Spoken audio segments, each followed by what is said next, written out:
Um, Jack, would you lead us in a Pledge of Allegiance? And then Scott, would you offer opening remarks? Thank you. You don't have to. Mike, do you want to do it? You okay? All right.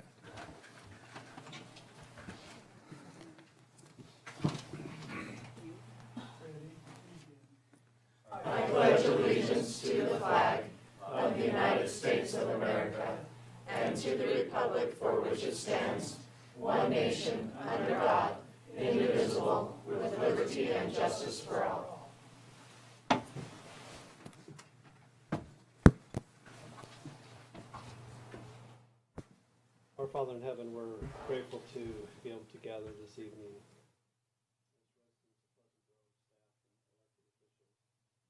We're grateful for this opportunity we have in this free country to be able to govern ourselves and to be able to make decisions which are best for our community.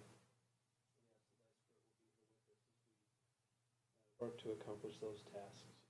We're grateful for those in the military that are out there protecting our freedoms and also providing and protecting freedoms of others who can't defend themselves.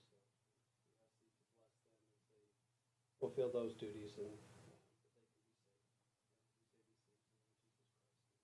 Amen. Thank you. Okay, do we have any adjustments to the agenda? no. Entertain a motion. The motion that we approve the agenda. Okay, we have a motion by Ben, second by Diana. All in favor? Aye. Any opposed? Motion carries. Our first presentation is Al here. I don't see him. Mike is. Mike, are you going to do it? Okay. Is on Tabitha's Way. Sorry you got me instead of Al tonight. We don't mind. You're good. We know you. Point, or do we need to? So I wanted to make a little bit of a progress report, and then I had a specific ask. I think Al had met with you, Mayor, and, Right. several weeks ago. So first of all, we had really tremendous support from the city leadership, the council, and Scott and others that came out to the ribbon cutting. And I know some of you know Debbie LeRae. Debbie was American Fork Chamber president for I think 11 years, and Debbie said it was the best attended ribbon cutting that she'd ever been to. So we had over 100 people that were there. I don't know how we got them all in there, but just a little bit of a report. We've been open about 2.5 months so far. We're providing food assistance to about 500 people a week right now.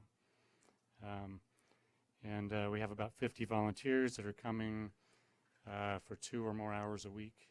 We probably need another 30 or 40 more. We're right now providing about 15,000 pounds of food a week. And the largest number of people are from Pleasant Grove and American Fork, as you would imagine, just kind of from where we're located right now. So it's been a great start. It's been really busy, and we thank each of you for your support. So many of you have been in, whether it's ribbon cutting, volunteering. It's just been great to have all the support from everybody. So thank you. We have a really nice letter that the Utah Food Bank wrote on our behalf, and then also another one from the Alpine School District. Al had met with my partner Al, I don't know, 3 weeks ago or something like that, with Mayor Daniels to ask if we could get something like that from the city of Pleasant Grove, from actually from the council. And it would say potentially something like this. The city of Pleasant Grove is supportive of Tabitha's Way, what we're doing in Pleasant Grove, that the council invites businesses, clubs, schools, citizens, youth groups to help Tabitha's Way by donating food time money, and that the council asks these people to help Pleasant Grove kind of take care of its own citizens, which are the children, the veterans, the seniors in Pleasant Grove. Just a little bit of information, a little background. a local food pantry is really about neighbors helping neighbors, citizens helping citizens, local businesses helping local people in the town. We would use that letter with our development committee. We have a committee that will go out and meet with clubs and businesses and different groups, schools and so on, to ask them for food drives and things like that. Some of the people in the development committee, Al Switzler, many of you met him, my partner, myself, Fred Skousen, who was the former dean of the Marriott School of Business, Holly Richardson, one of our citizens. She was formerly on the a state representative for Utah. Debbie LeRae, she's currently a Orem City Council person. Brett Bellison, Brett was formerly on the BSA National Parks Board. Each of us will be going out and meeting with schools and businesses and so on. Basically, we had two asks tonight. One is that we get a letter from the Council of Support requesting support from the community and businesses, and then we'd love to also have support of Pleasant Grove City, whether it's at some point scheduling a food drive, anybody in the city that wants to donate time to come and volunteer, we'd love to have the support of the city as well. So that's about it. Any questions that anybody has? I have a question for you, Mike. So when the local schools do their food drives, I know the elementary school that my son goes to does like a food drive, high school, whatnot. And they've been taking it, I believe, to the Utah Food Bank. So now in place of that, can they bring it to Tabitha's Way since it will be affecting more of our community directly? Yeah, what happens now with the food drives that people in Utah County contribute to, most of them go to Community Action in South Provo, which is good. They're helping people in Provo. Some people would prefer that local food helps the local people. Right. So, if you do a drive in your school, you'd like to give it in the neighborhoods around your school. So yeah, you can provide that. And then some of it goes up to Salt Lake, to Utah Food Bank in Salt Lake as well. And who's the contact when they collect the food and drop the food off? Who's the best person to arrange the time and things like that? Is that yours on your website or the Facebook page? Either way, it can be on our website on tabithasway.org, or people can call me. Actually, the Pleasant Grove Rotary is involved also. They're putting the bins out, the containers out, picking them up. Okay. So they've generously gotten involved in helping with that as well. Okay, perfect.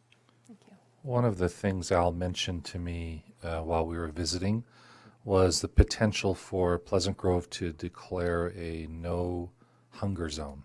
Right. Is that what it's called? Yep. You want to describe that just a little? Sure. A no hunger zone can be a street. It's a geographical area. It can be a city. A few years ago, probably 3 or 4 years ago, I approached Al when we first started talking about all of this, and I'd had kind of an idea or a thought that kind of came to me one night, where I drove into Pleasant Grove and saw a sign that says Pleasant Grove, entering Pleasant Grove, entering a no hunger zone. By the way, I'd love to be able to, by in our school areas to see entering a no bullying zone and things like that as well. But a no hunger zone is where let's say a city will take emotional support, all the support for volunteering, financial support, and so on throughout all the citizens and businesses in the area to be able to support no hunger zone, and to make sure that everybody within the boundaries of that no hunger zone has access to all the food, nutritious food that they need. Is that something that you would be looking at now or staging in the future? It would be a staging because in our, so this is a concept that we came up with, and our concept is that we would have up to a 2 to 3 year calendar for volunteering. So we've got that completely worked out. We've contacted everybody in the area, and they all know where the food pantry is. We have the financial support that we need to be able to have the pantry run forever, because there's always going to be people that have a need. As long as we've had recorded history, there's been people that have had a need. So we'd have everything calendared out 2 or 3 years. Additionally, that we would have, and I've, Chief and I have had this conversation, Chief Smith, where, as police and fire and victims advocates and other people like that go out and meet with people and come across somebody that they think is in need, that they could just hand them our flyer and just say, hey, I notice you don't have any food on your shelves, or somebody mentions that to them. Last Friday, we had a man and woman show up at the pantry.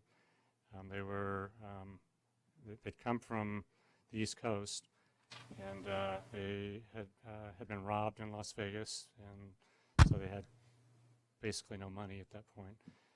Had enough gas to get up here, had run out of gas, had not eaten in 2 days, and had no prospects for work, trying to make their way to Washington State. But now they needed some day labor. We were able to, and the wife was in a tank top. She came from Vegas, and shorts, and it was cold on Friday night. So we got them blankets for that night. They were sleeping in their car. Within about an hour, Pleasant Grove resident had hired them. Had got a job for them. Clothing, food for them to eat for a week. So those are the kinds of things that we're doing and that we want to be able to do with anybody in need in the area. Any other questions? Mike, is there a season where the need is more than others? I mean, I know there's a lot of food drives going on, around the holidays and the cold weather months. Is there ups and downs? Everybody thinks about giving probably more at Christmas time and Thanksgiving than any other time of year. So that's the time that people do a lot of food drives, and it's great because we're coming into that time. Mm-hmm. In the summer, up to about the end of October, people are busy. They're on vacation. And school's starting. Schools aren't doing food drives right then because they're just getting classes organized. So that's the time that we really need them. Unlike a food bank, that the definition of a food bank is a huge warehouse where they warehouse enough food for like the whole year. Mm-hmm.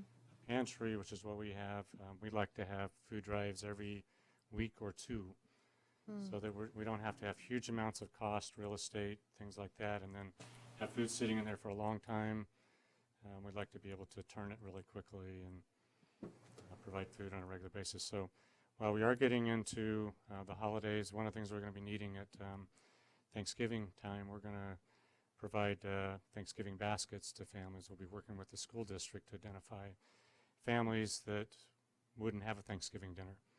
Mm-hmm. So we'll be looking for all the components of the Thanksgiving dinners to be able to hand out. Last year we gave out 300 in Tabitha's Way South, and we're not sure the number up here yet, but 150 or so that we expect to give out up here this year.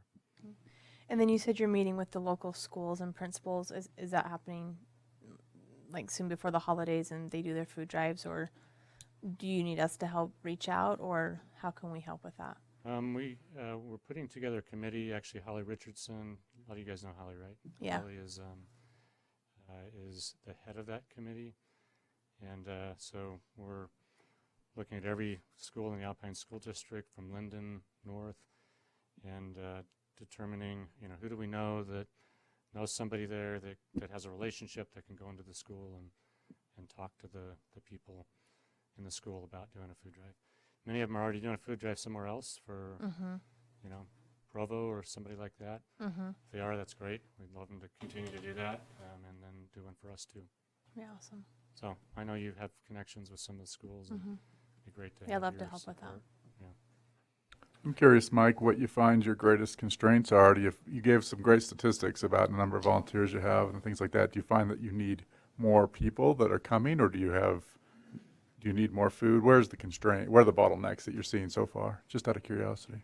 So far, we've had, we actually have more food so far, overall, it's getting the right kinds of foods that's sometimes the challenge. So we run out of a lot of certain things and have way too much of other things. And we don't throw anything away, so we provide food every week to Hee Haw Farms, to their animals over there, and to a homeless shelter in Salt Lake and other places. But so far, there's certain kinds of foods that we need for food drives, also hygiene kits. We have not done a lot of fundraising yet. It's something that we'll begin to do. So far, it's been primarily Al and I that have been doing the funding. But unless we can find the fountain of youth, we won't live forever, and we'll need others to help with that. So long term, that's something that we're going to need more of. And we can always use more volunteers. But so far, we haven't had any major constraint. But there's, it's been, we've been able to manage so far with the good help of all the good citizens. Awesome what you're doing. We don't normally take action in a work session, but I'm in favor of the letter and the other things that we can do as a city to support, so. Anyone else? Questions? Okay, so council, you good with the letter of support? Absolutely. Okay. And then as far as promotion, that's probably, I was just thinking about some of the areas that you already do something like that with the books, right? The Foods for Fines. And I think, Dio, I've seen something collecting at the rec center before. I don't know if the fire and police have done anything like that. I'm just not aware. But maybe there are some things that we can promote and help with as well. Somebody that would be good for me to. Yeah, I'm thinking Tina would be the right person to draft the letter of support and then present it back to the council for approval. And then Scott, do you want to take care of the internal coordination if there's any, at least get them assigned? Yeah. Okay. Might be neat to do a city volunteer day up at the food pantry like we do the cleaning of downtown or something like that. Just kind of take volunteers within the city. I like that idea. And I like this longer term vision of eventually reaching no hunger zone. Yeah. Another way to do it is you could have, lunchtime on Friday is, or, pick the time, but Pleasant Grove will, provide one person, two persons, whatever, from the city to come and volunteer, something like that. Sure. So it's not just a day, but a kind of a regular, every Friday, once a month, whatever worked out. Can you use your microphone, please? You have to speak right into the tip. We have several departments. I think with the staff that he has there, each shift, and a shift is 2 hours. Is that correct, Al? Normally 2 hours. And then, so maybe each department, if the department heads just had a time slot and just knew that it's a skill that you can learn very, very quickly, Marty? and you can get in and get to work really fast, and it's just you skip out to the car. So I think that maybe if the department heads had the opportunity to maybe fill a Pleasant Grove time slot or something. But you don't need the whole city in a single shift. Probably not. You'd be overwhelmed. But we're happy to support you. Thank you. Thanks for your Thank support you. so far. Appreciate it very much. Grateful for what you're doing. Okay, Curtis is going to represent the Historic Preservation Commission, and we'd love to hear from you. Good evening, everyone. How are you? Good. My name is Curtis Smiter, and I've been serving on the Pleasant Grove Kind of have to Historic speak right into the Preservation. tip. Sorry. Just you can pick the whole thing up. Just bring it right up to you. I'll just There you squat go. a little bit. How's that? So that tip can pull down, there you go. You need to. All right.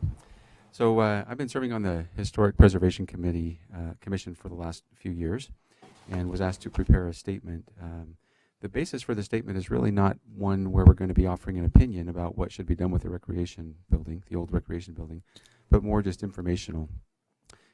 In the Pleasant Grove Municipal Code, Article 2, sorry, Title II, Article C, one of our responsibilities as a Historic Preservation Commission is the Historic Preservation Commission shall act in an advisory role to other officials and departments of government regarding the identification and protection of local historic and archaeological resources. So our purpose tonight is not so much to try and form your opinion or direct your opinion, but really just to provide information.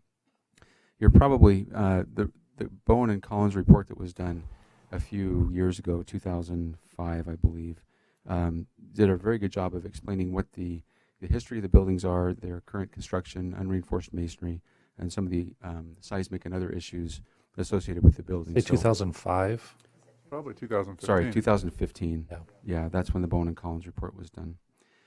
So, bottom line there is that the buildings are, when I say buildings, I'm talking about the 1905 building and then the 1920s addition.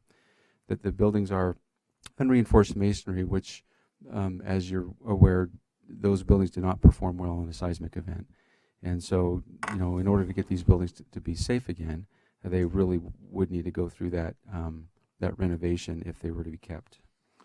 The next topic really is the historical designation. There's been some confusion in the city as to whether these buildings are actually on the register and what that means exactly. So these buildings, I'm just going to read this part of it. The old recreation building is listed on the National Register as contributing in the Pleasant Grove Historic District, which is an honorific designation, but does not protect the building from demolition. On the back of the information, an appendix to the information that we provided, there's a response from Roger Roper, who works for the Utah State Historical Department. He's an architect, and that's where this information came from. It goes on to say, if the city elects to preserve and renovate the building, partial funding may be available from this Utah State, federal, or other sources. If the city opts to demolish and local, state, or federal RDA funds are used in the demolition of the building or in the construction of its replacement, the Utah State Historic Preservation Office must be involved in that process, and certain mitigations may be required to commemorate the building. So basically what he explained was if government funds are used to either demolish the building or to design its replacement, then the State Historic Preservation Office needs to be involved. And they may require that there be some way to commemorate the building. The other big topic that we addressed as a Historic Preservation Commission is really the question of old versus historically significant. The age of a building does not necessarily correlate with its cultural or historical value to a community. Many buildings constructed early in the history of Pleasant Grove are not connected with significant people in the history of the city, do not demonstrate unique architectural styles or techniques, and are not integral to the specific history or development of this community. Those buildings, although old, do not generally warrant preservation and are usually best razed to free property for further development in the city. Other buildings in Pleasant Grove do warrant renovation and preservation due to their important place in the history of the community and or their architectural significance. The best example we could point to illustrate this principle is the BY Academy restoration in Provo. That building, before it was renovated, was architecturally significant. It was one of the finest buildings built in that period. It was also historically significant because it was connected to the history of the place, how the place developed. The old recreation building here, architecturally, it's a very simple building. It does represent what was common in that day and age. So it's a reasonably good example of a very conservative approach at architecture for that period. And it is connected to the history of the place to a point. Now, it's whether that justifies saving the building, that's where smart people like you get to make that decision. Yeah. But what I guess what we're saying with that is we believe as a historic commission that it's important to designate or to understand the difference between old and historically significant. They're not the same thing, and that's really where the question lies. Finally, we are not, as I said at the beginning, not attempting to persuade one way or the other. We're here as a resource and would be happy to provide any additional information if you would like to assign us to research it. Any questions? Any questions for Curtis? I've got a couple, Curtis. One thing I noted in the report that you provide here is that, I'll read the sentence. If the city elects to preserve and renovate the building, partial funding may be available from Utah State, federal, or other sources. I'm curious if you have any sense of like a ballpark of what kinds of funding might be available. I don't know if we have, as a staff, have looked into that possibility at all, but it'd be nice to have a sense of how partial, you know, if that makes we sense. don't really have a great understanding on that yet. The limited correspondence we had with Roger Roper, he indicated that there was one project he was working on where the funding from the state amounted to $6,000. So very insignificant when you're talking about millions of dollars to renovate a building. Maybe pay for a study or something. Yeah. Possibly. I mean, every little We- bit helps. Yeah, we really honestly haven't researched the state or federal levels of funding, what's available. That's something that would be a reasonable assignment for the Historic Commission to do, though, Yeah, if you'd like to make that. I think it'd be worth looking into. Other questions? I have one.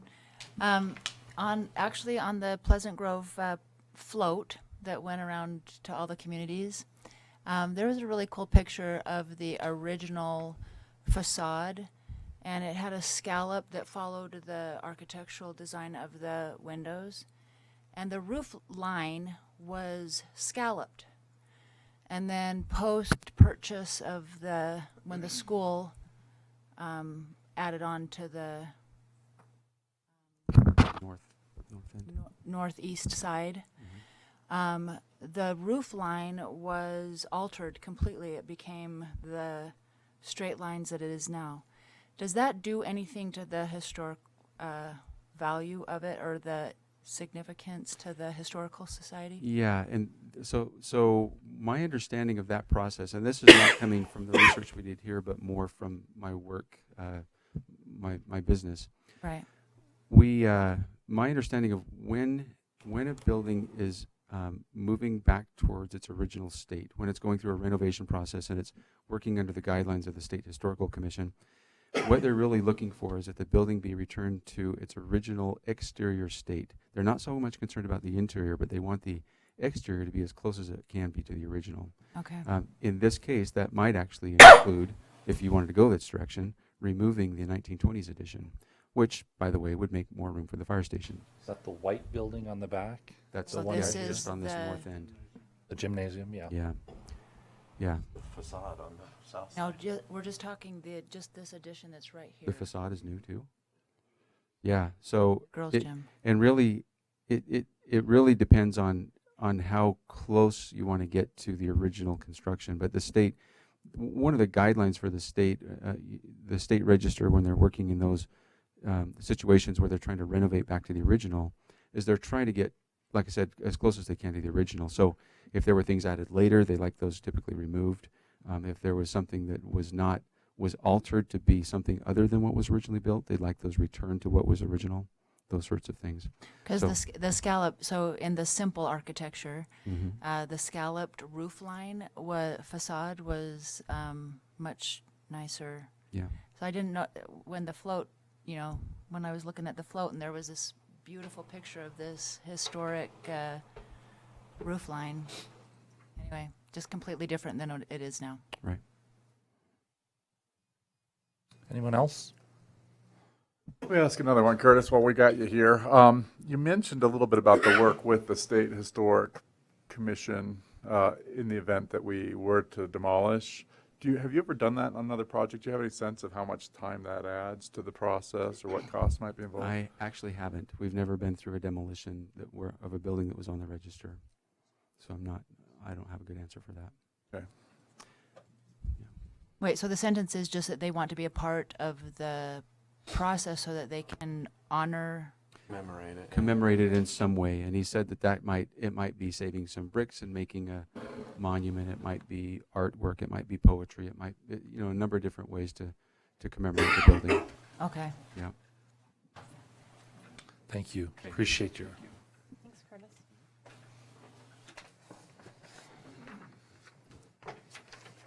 Okay, next is a presentation on, or a discussion on the Pleasant Grove Chamber of Commerce. This harkens back to a meeting we had, I guess, a month ago, maybe about a month ago. Yeah. And we had given the assignment to come back with some recommendations on what it might cost and how we could work with an outside, a separate entity, whether that was good, not good, as far as providing financial support. Right. Yeah, so with that as a backdrop, this is just a continuation of that discussion. And what's happened since then, after the general consensus of let's put financial support to the chamber rather than employee support, personnel. Linden City has voted to do the same thing, to contribute $10,000 each year. And we have 2 council members from Linden City here to provide kind of their perspective and reasoning if you'd like that at some point during this discussion. And so what it comes to tonight is, the chamber has talked about that, has followed up with that, and is very much excited about the prospect of having financial support that way. They feel very strongly about being able to hire the right kind of individual and have a little bit more autonomy there to recruit and hire somebody that could be that person to help grow the chamber there, especially with kind of this joint Pleasant Grove Linden Chamber of Commerce now. And so the decision tonight really would be hopefully what level of support would Pleasant Grove City provide. And what we've done in the past has been, what we came to was about $18,000 of James's salary, previous salary, went directly to chamber. We also realized after that discussion that the city does financially support the chamber as a community partner already at $2,000 a year. So there's really $20,000 there that the city currently provides the chamber. And so the discussion is that $20,000 something we want to continue to support the chamber with, or are there other levels of that? I know 18,000 was talked about before, and so really it's throw that back to the council and say how would you like to do that? Some questions around the amounts. Was the 18 the amount that we were paying for salary? That was not his total salary. That was the portion we figured went to the time devoted to the chamber. Okay. And if we were to look at what other types of support the city would continue to provide to the chamber when they separate and become, autonomous, what do you estimate that to be? As far as other support that we would give to the chamber? I don't imagine we'd just walk away without giving support. Right. We've discussed still having meeting space available. Not necessarily a full-time office space would be required. Linden City said that they would have an ability to provide that. But definitely meeting space. I know we'd want our local businesses to be able to meet the Pleasant Grove Chamber in Pleasant Grove and not have to go there. So whether that's an ability to schedule the conference room or things like that, we'd want to make space available, or continue to house that office down in the basement of City Hall. That could potentially be used for other things as well.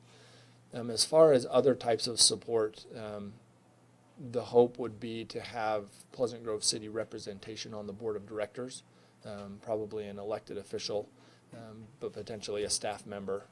We've had both at this point. Diana served there as well. And that would hopefully continue to be able to provide support that way as far as direction and leadership, and the Pleasant Grove City voice would be part of the planning and direction of the chamber. Are there other types of support that you're thinking of? No, was the chamber, you kind of did this, was the chamber doing the summer promenade? No, that was a city event. City event only? Yep. Okay. Any other events related that the city was As long as we can taking still care have of? barbecues at the city park here. So the chamber has done events, with city facilities and just scheduled those before. And there's just been an ability for the chamber to use city facilities, and the city would kind of host that way. The hope would be that would continue. But there wasn't necessarily a city event that the chamber sponsored. There has been discussion that the chamber, with a little bit of a separation here, would be willing to step in a larger role to help with some city type events. I know downtown advisory board is trying to put together some events and things for downtown, and the chamber's expressed a willingness to be involved and be supportive that way. Okay. Anybody else have questions? Yes. I know we talked about having the position to a certain extent. I don't know if Lyndon talked about incentivizing it and letting them, kind of push their own position per se, right? And going out and really promoting themselves, the cities, and then having the incentivized position. Yeah, so That would the help cha- with their salary too. Yeah, the chamber's put together a job description, right? They're ready to advertise as soon as some of these details are finalized among the cities. But they have put together a preliminary amount that they would like to offer as a base salary, and then they've discussed a commission type structure on membership level to incentivize that aspect to grow the chamber as far as membership. Can we hear from the representatives from Linden? Yeah, absolutely. Dustin, is that you? Okay. Must come to the front. Yeah, just come on up so that you can be recorded. Thank you. For posterity. Please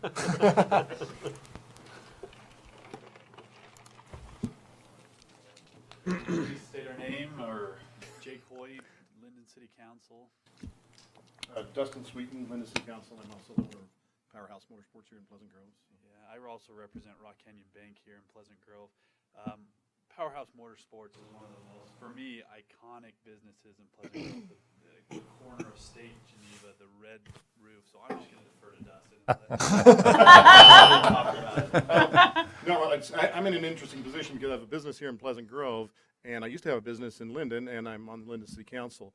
When we were looking at this, of course, years ago, we used to have a combined Chamber of Commerce, Linden Pleasant Grove Chamber of Commerce. I was heavily involved. I was the president twice. I was on the board for a long time. I was very disappointed when that was disbanded and Pleasant Grove, for whatever reason, decided to do their Downtown Business Alliance and abandon that. And when I came to Pleasant Grove with my business, the city, the mayor, and those involved, and Frank Mills, they were great to me, and that's one of the reasons I came. I did not get involved in Downtown Business Alliance because I was very disappointed at what had happened on something we'd worked very, very hard to build. So when this started being discussed again, I was very, very interested in what was the plan. And I like what they're trying to do, where they make it independent from either of the cities and have somebody that's servicing both. I think Linden and Pleasant Grove are very tied together in this, and I think it will help a lot. For Linden to put in the amount they're putting in right now doesn't make a lot of sense because we only have like 4 members on the Chamber of Commerce, and you guys have 50 times that many in Pleasant Grove. Our hope is that will grow. If we were to just justify it on those 4 members, that'd be a lot of money per member. But we're hoping that will grow, and we're hoping it'll grow in Pleasant Grove. We're looking right now at one business in our community that's talking about relocating. We figured if that business were to relocate, it would cost us about $150,000 a year in lost revenue. Although the city was great coming and visiting my business at first, they don't have that time to do that always. And so the Chamber of Commerce then jumps in and keeps the businesses happy and makes sure that everything's going well. And they can be a liaison between the city and that business that the Chamber of Commerce can. So to me, the amount is minimal compared to what the potential gain is. Because all you have to do is lose one of your big players, and it could be several $100,000s a year. And the Chamber of Commerce can be one of those things that helps keep those relations good. Because you guys have enough to do. We have enough to do that I can't go out and visit all the businesses in Linden. You can't visit all the businesses in Pleasant Grove. So that's why I think it's very valuable to have the chamber this way. And down the road, I can see where we could say, okay, at this point, now that it's grown, now we're a certain percentage Pleasant Grove, certain percentage Linden, then maybe the funding should be based on that.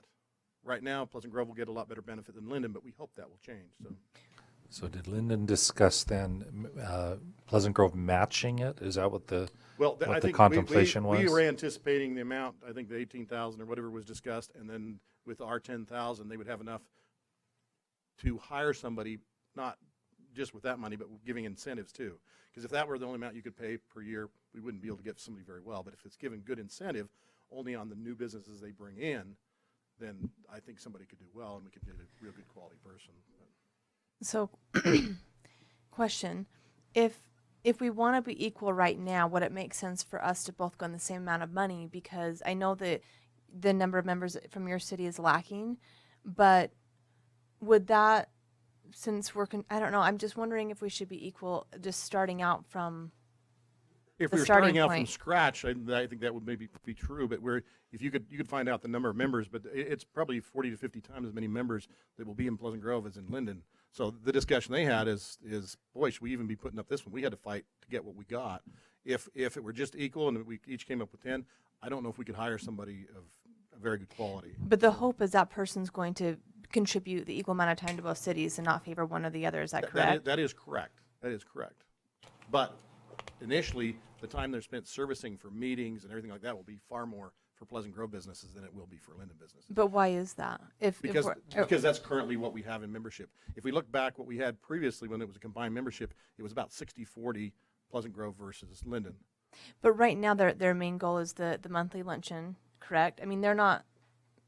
I mean, I guess I need to be refreshed on what they're doing for their role, because if it's the monthly luncheon, that would be kind of an equal role.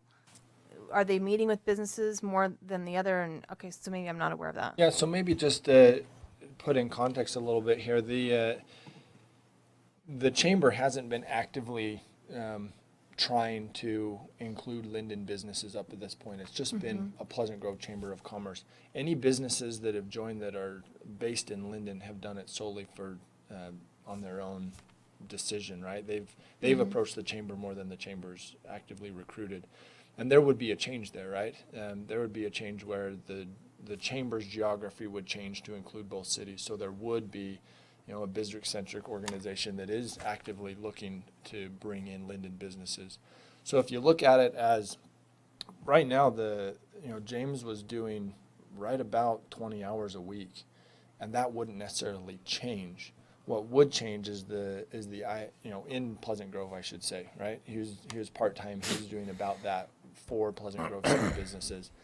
The idea is that with this combined chamber and pooled resources, you'd be able to hire somebody that would be able to facilitate both cities, but get hopefully a higher quality kind of result just with the abilities there.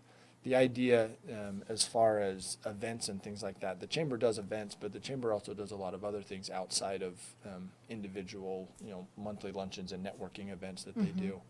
And so, yes, there's a large majority of their time, or a portion of their time, I should say, not a large majority, that it is kind of event planning.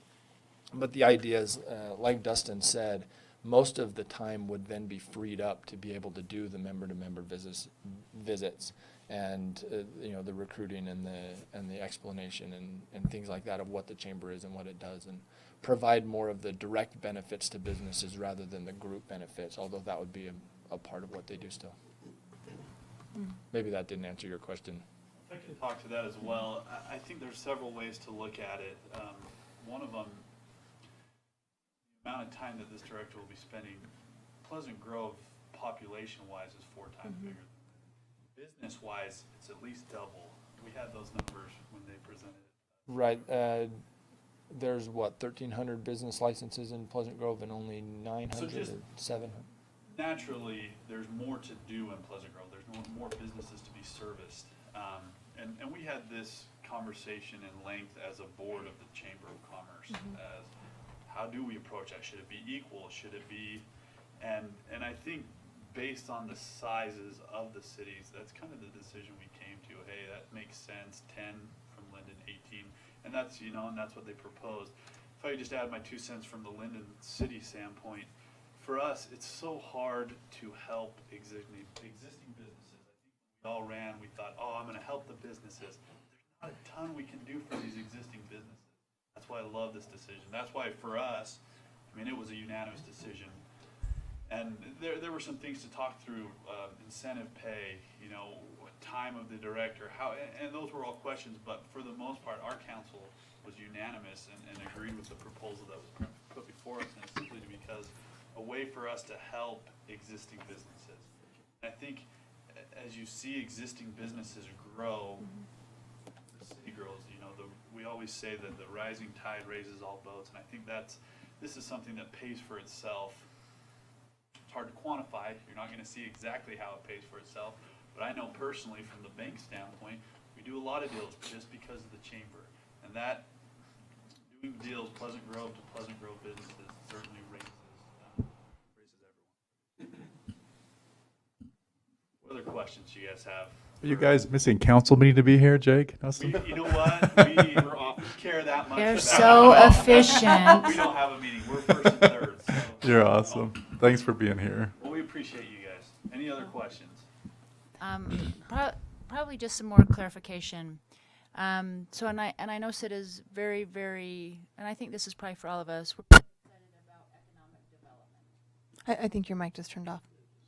Here. Do you want mine? It's a sign. No longer recorded.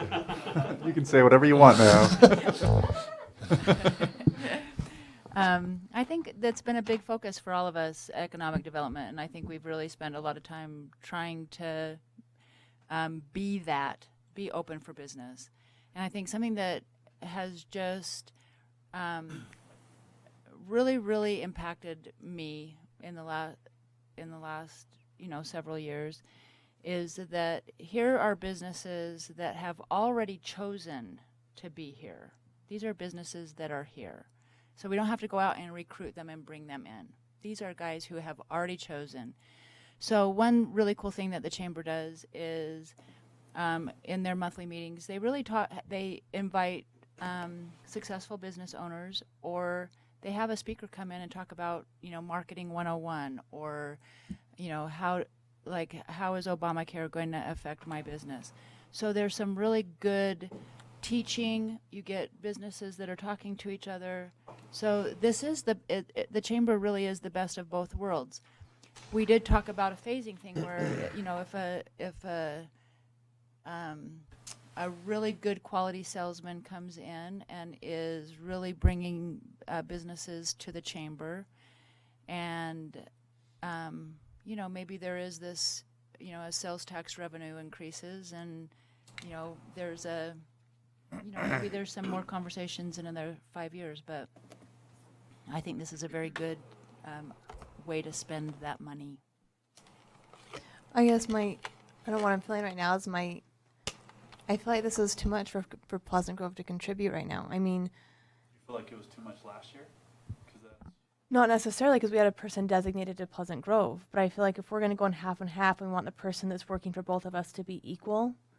I'm feeling like we're us paying double. Should we expect more from them? I don't know. But you have twice as many businesses in Pleasant Grove as there are in Linden. But I thought you just said it was 1,300 to 900 something. Is that correct? I think it's 1,300 to 700.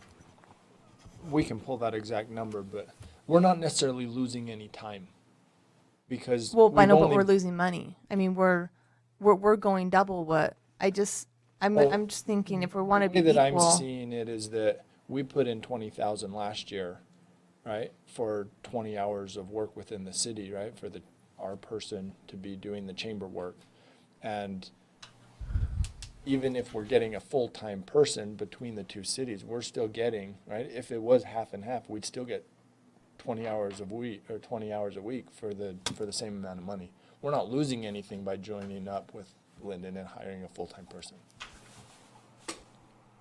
That's one way to look at it. Did you guys figure out the name for the chamber, what it's going to be called? I know you had suggested Pleasant Grove, but we decided on Pleasant Grove Linden Chamber. Thank I know you. were pushing it's hard. Economic development, we talk about it every meeting, and the question is economic development only new business? And I love what you said, Diana. It's not. It's existing businesses too.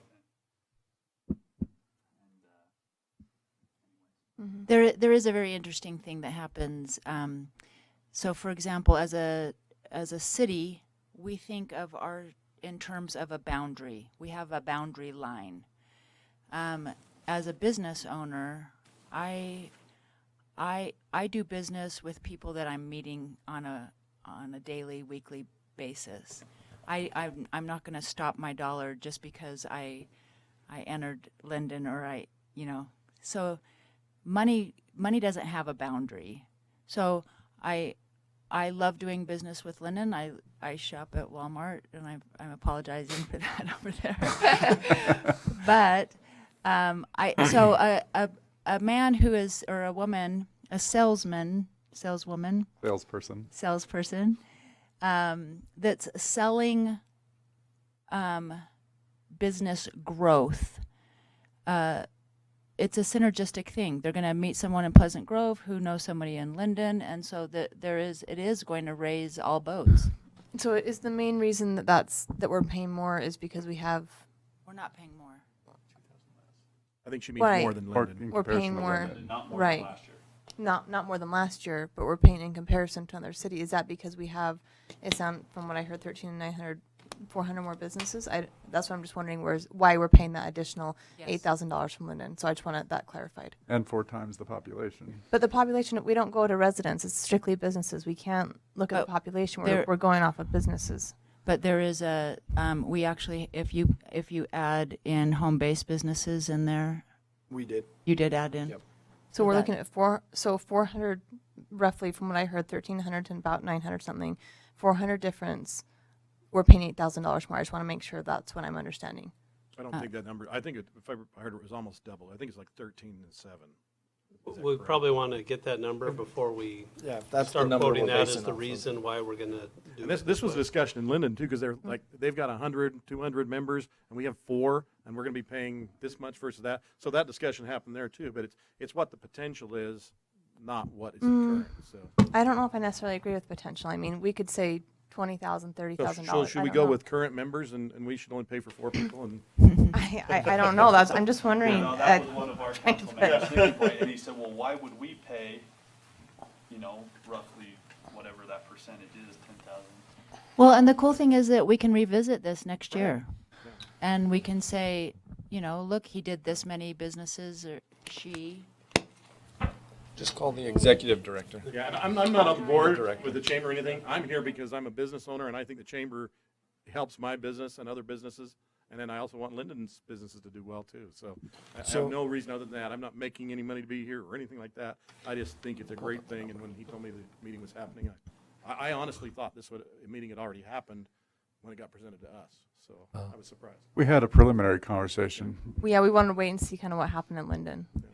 Our goal as a chamber, if I could talk for the chamber, we'd like to someday see it be self-sufficient. I Right. think you grow to that Yeah. point, and as a Linden City Council, that's a big thing to us. And how do you ensure that that happens? Well, you have someone from your council and from our council and from our staff and your staff on the board. Hey, that's something we want to move towards. I mean, I'd love to revisit it next year and each of our amounts is less. It may happen, it may not, but you get the right person on there, and these type of things tend to. So we have a situation where the city of Pleasant Grove has been funding this organization called Pleasant Grove Chamber of Commerce.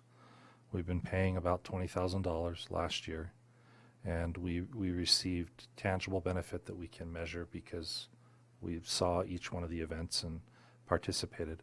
The members of the chamber have said we could probably do a better job with this if we could be autonomous from the city and not have this controlled by the city. Could you help seed us by giving us what you would have spent on this individual? Oh, and by the way, we're going to add to what you're doing the people of Linden and their support as well, their financial support. I would hope that what we're doing here is making a small investment in a big way that provides a tangible benefit to our existing businesses as well as helping bring in new businesses. And that, yes, in the future, this could be a self-sustaining thing. That would be good. City would still participate, but part of being autonomous is being able to fund it. Can I address autonomy a little bit? I know there's also discussions with American Fork and the use of their executive director and potential for a little bit for not necessarily the cities to combine chambers, but maybe combine the use of personnel, which is if we made this commitment, a financial commitment to the chamber, at that point, if they wanted to enter into something with American Fork, that would be their choice. So that the council is aware that there are things that could happen above and beyond what's going on with Pleasant Grove and Linden, but the city doesn't necessarily dictate, okay, this is how we're going to have you function. If we're going to make the financial commitment, then we're going to let them govern. And if we have representation on the board, we'll be a part of those discussions. I think our ongoing support comes in the annual renewal of supporting them Yep. financially. Great point, yep.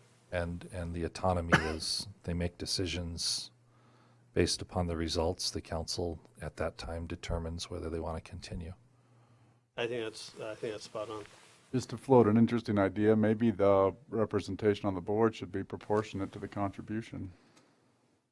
Paying twice as much, maybe we ask for 2 people on the board from Pleasant Grove. Have any issues with that? Thought. Speaking of proportion, I found the number that we've been talking about.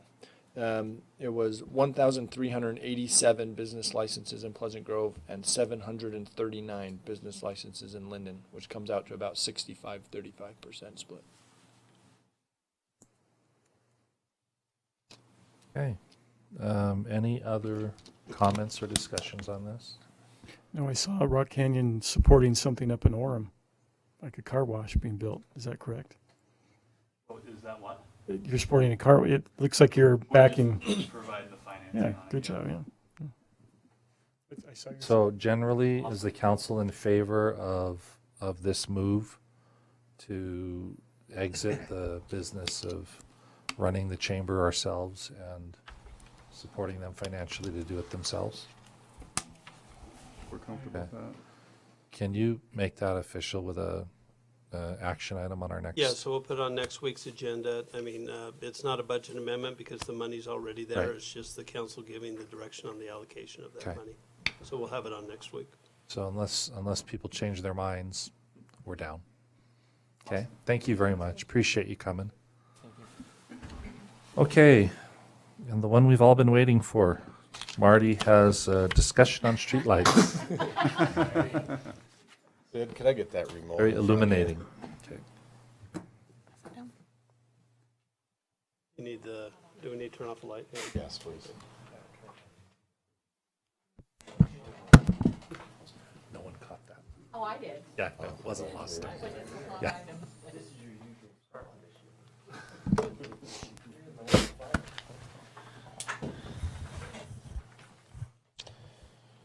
Well, as that's booting up, we can start the discussion. Appreciate the opportunity to talk a little bit more about this utility in our city that we have. First question, so you can get the closest. How many street lights do we have in Pleasant Grove? We have a kind of a shared. There's some that are owned by Pleasant Grove City. There are some that are owned by Rocky Mountain Power. They're all powered by Rocky Mountain Power. How many street lights do you think we have in our city? 1,500. When I get tough questions like that, I always ask our Public Works Director. I know the answer. So there's about, I go 1,501. you want to guess? Good. Yeah, I'm going to go one more than the mayor's guess. That's what Wait, worked what at did you the think? Economic Summit. 1,500. 101. That was mine. Then So you now, you know so this now right off somebody the go top of your tongue, I'm sure. $14.99 and we've got it covered. Okay, you want to take a guess? 1687. Okay. I would go lower. Lower? Yeah. 1,000. 1,117. 1,000? 1,117 streetlights based on a current audit of our system. So a few months ago, in fact, it was in the spring, we were talking a little bit more about streetlights, a little bit driven by John Goodman and some experience that he's been in conversations with American Fork City.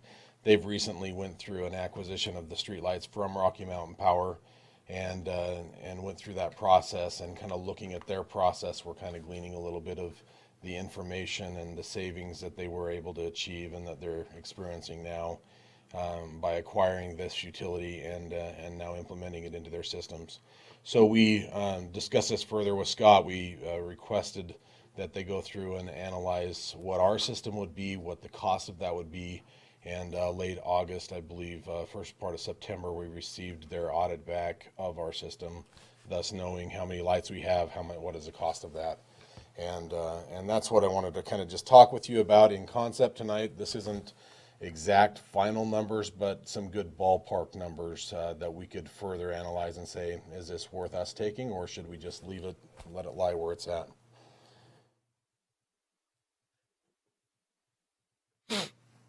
One of the other players I should recognize that's kind of helped a little bit, sorry, it's just a little bit late trying to get this finalized with some other meetings today, but Black and McDonald helped us a little bit with some of the numbers. They are currently the contractors with Rocky Mountain Power that provide the service that we get when we have a streetlight outage. We have to request that through Rocky Mountain Power, and then they send out Black and McDonald, who's their contractor, to do that work. And they also provide this work currently for American Fork City. This is something that they've contracted with them to do. So there's a cost to do that, and we'll talk a little bit further about that. So Ryan Hall's behind me here, and he's helped a little bit with providing the numbers that you'll be seeing here a little bit further. So we've essentially received a map. This didn't come with the audit. It actually came from Black and McDonald. They helped us out a little bit. We were interested in kind of looking at some of the details as to what streets were, what streetlights were ours, what were theirs, and that all affects the rates that we're being charged on these lights. So if Rocky Mountain Power owns the light and they provide either partial or full maintenance and power, there's costs for each one of those levels of service that they're providing. So that's what this next document shows. It's on 2 pages here. Here's kind of a current billing summary. You can see here, these are Rocky Mountain Power owned and fully maintained functional lighting. That's kind of the cheapest lighting that we can do. A little bit bigger for me. I don't have my glasses. All right, thank you. So you can see here that these are all symbols based on wattage, high pressure sodium, LEDs. I don't know what MV stands for. Mercury vapor. So you can see the quantities that we have. This is the current rate that we are being charged for those because they are owned by them. They're fully maintained by them.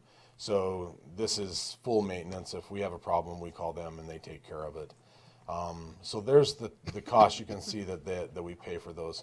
Some of those are pretty expensive when you start looking at the decorative lighting. Now, we don't have a lot of them, but we do have a number of them are in the $40 per month range just for the street light. That's Grove? Is that in the Grove area? Yeah, I think some of those are down along Pleasant Grove Boulevard at the interchange. You have some that are city-owned with full maintenance, meaning we own them. You can see the rate has dropped significantly from their high. This 100 is $12.82. It's about half the cost if we own them and have a full maintenance on them. That means, though, if they get damaged, if they get blown over, if they get hit by a car, we pay for that. If they own them, they pay for that. And so you're paying essentially for that insurance that they will repair and replace that signal. That light. With regards to partial maintenance, I believe that's just the cost of the bulb replacement. I don't know if there's anything more in the partial maintenance. Do you know that, Ryan? It's a bulb, photocell, and lens clean. And then the full maintenance is? Everything.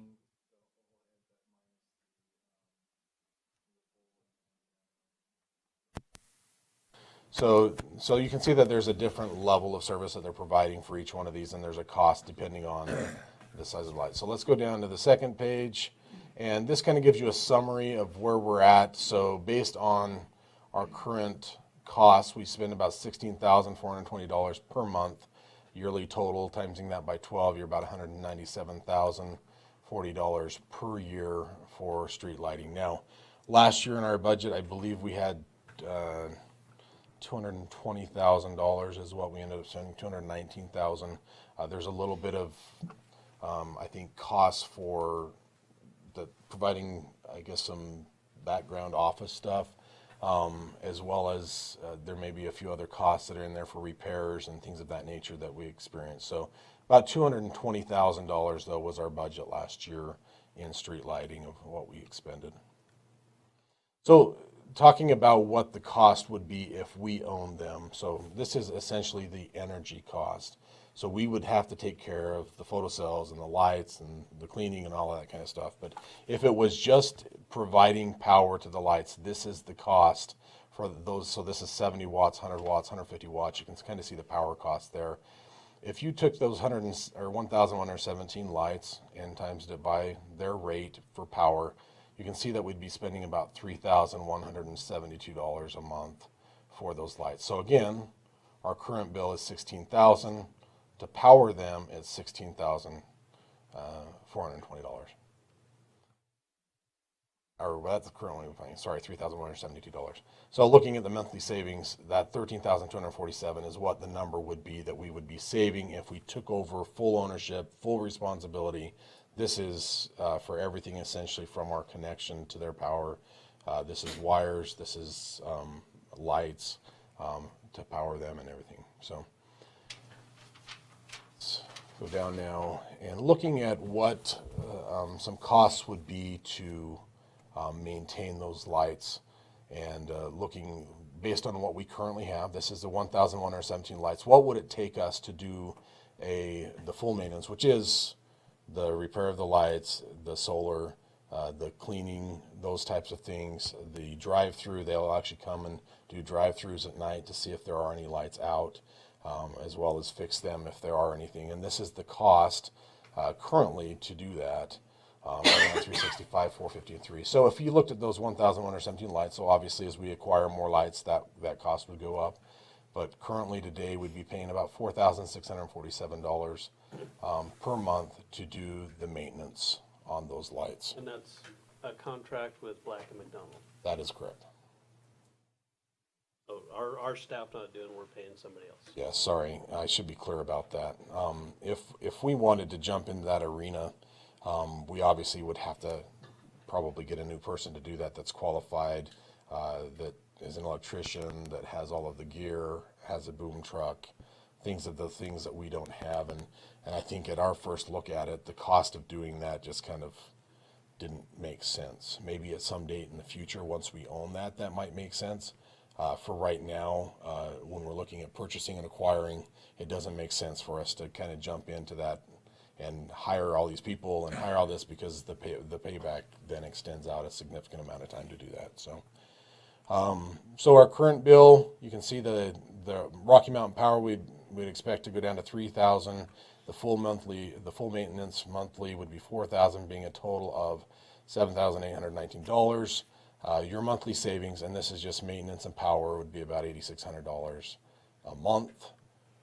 And one of the things that I should, this is kind of a summary. This is kind of the caveat of what we're saying here, is this is preliminary. This is our first look at it. This is what we're feeling is good. But I think there's enough play in here to get really comfortable on what our recommendation would be is to really consider this and consider acquiring this and figuring out a way with the funding to be able to pay off the amount. So let me go over what they came back with the audit. The cost to purchase the street lighting system from Rocky Mountain Power is $521,000 approximately. I just rounded these off.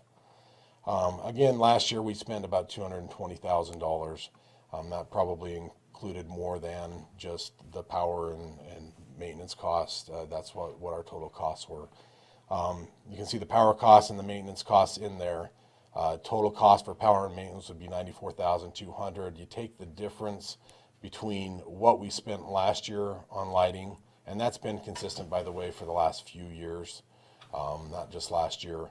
We have a difference of about $125,000 on the street lighting over a year.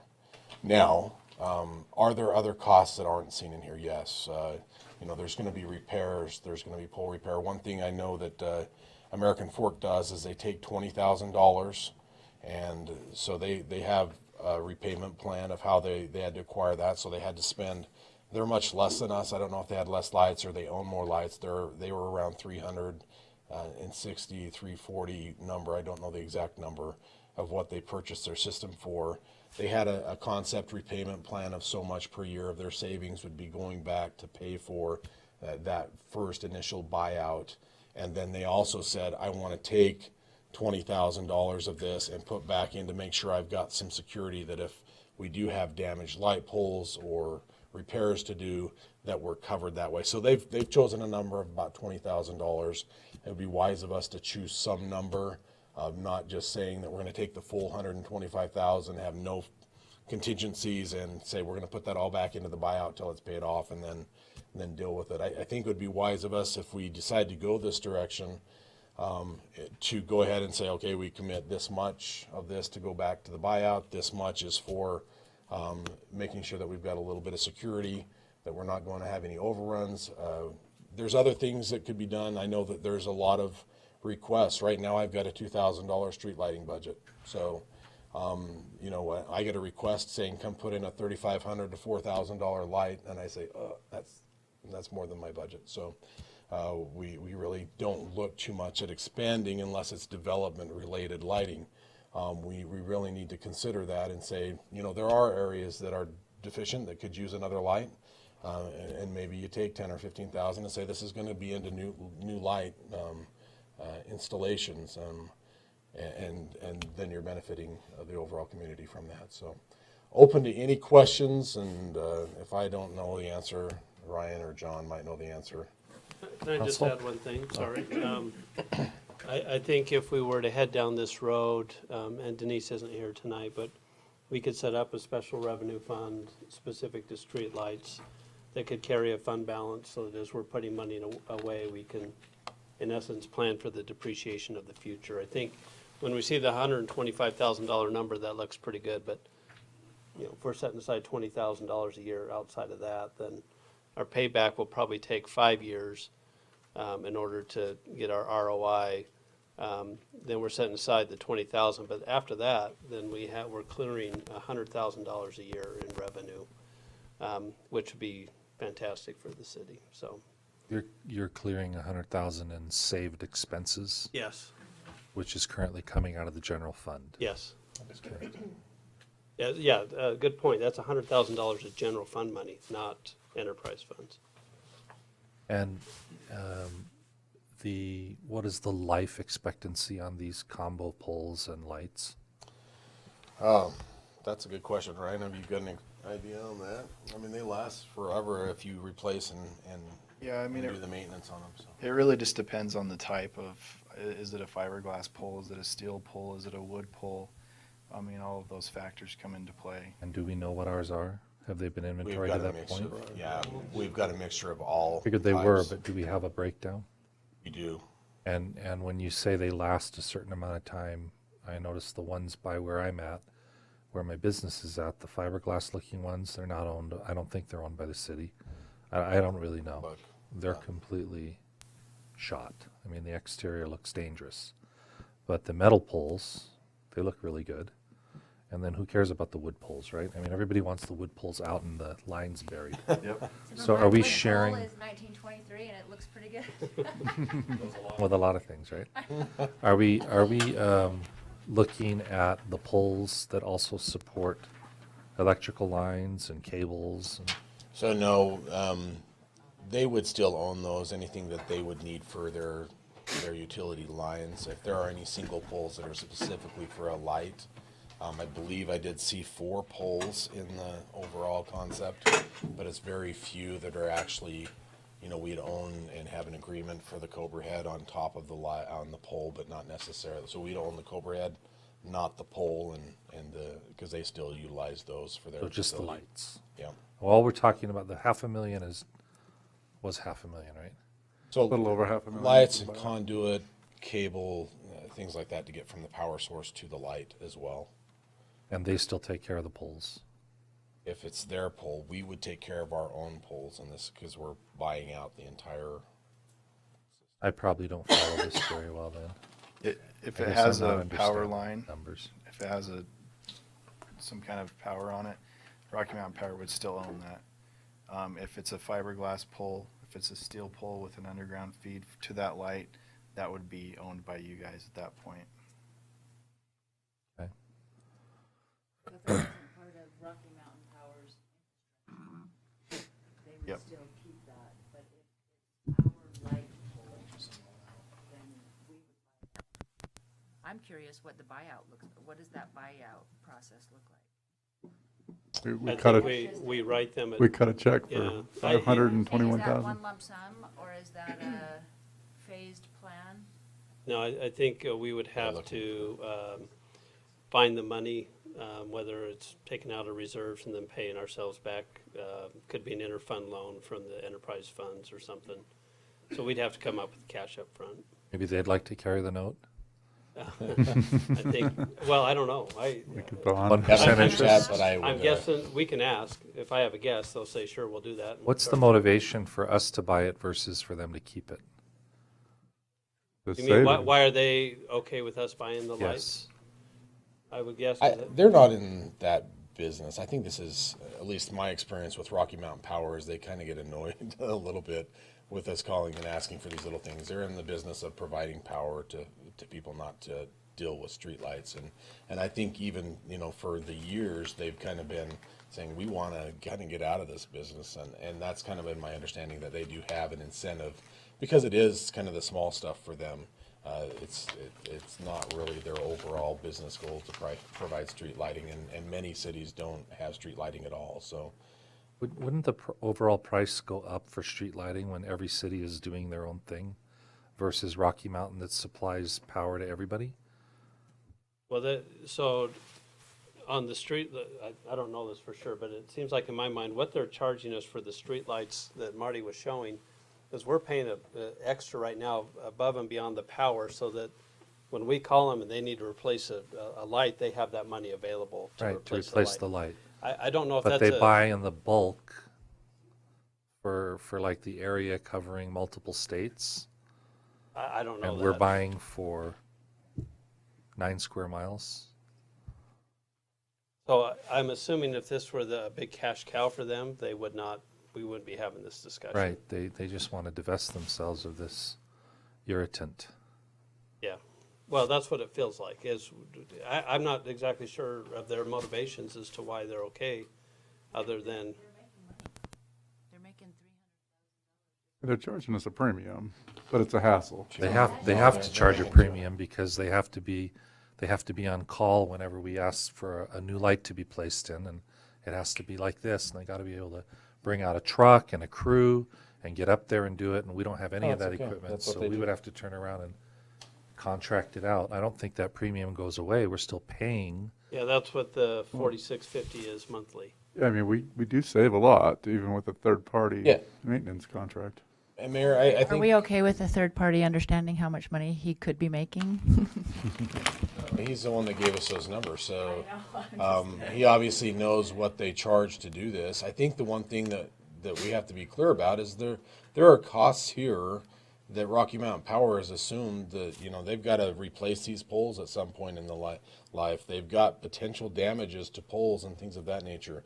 And so you can't pull that $125,000 and say that's a straight savings. It's not. It's not. There are other costs you're going to experience. The question is, at the time we get this paid off, and when you have $125,000, what we're seeing from our numbers is there's no way that we're going to spend that much to maintain, repair, replace We hope. those lights. Right.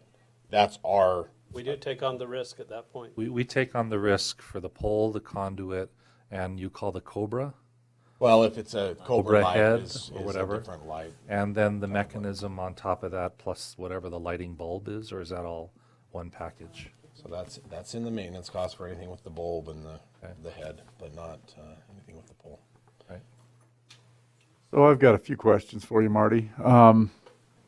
I do periodically get calls from members of the public about a neighborhood that's darker than they'd like it to be. Do you have any sense of what our total light count ought to be, or is there a guideline or standard, some kind of a number per neighborhood or whatever that's typical? How many should we have? Well, it depends 1,000? on what you're trying to do. So our philosophy in the past hasn't necessarily been to provide pedestrian lighting throughout all developments. Our philosophy has been we need to provide safety at intersections, and for the pedestrian automobile intersections, we need to make sure that those are safe and lit.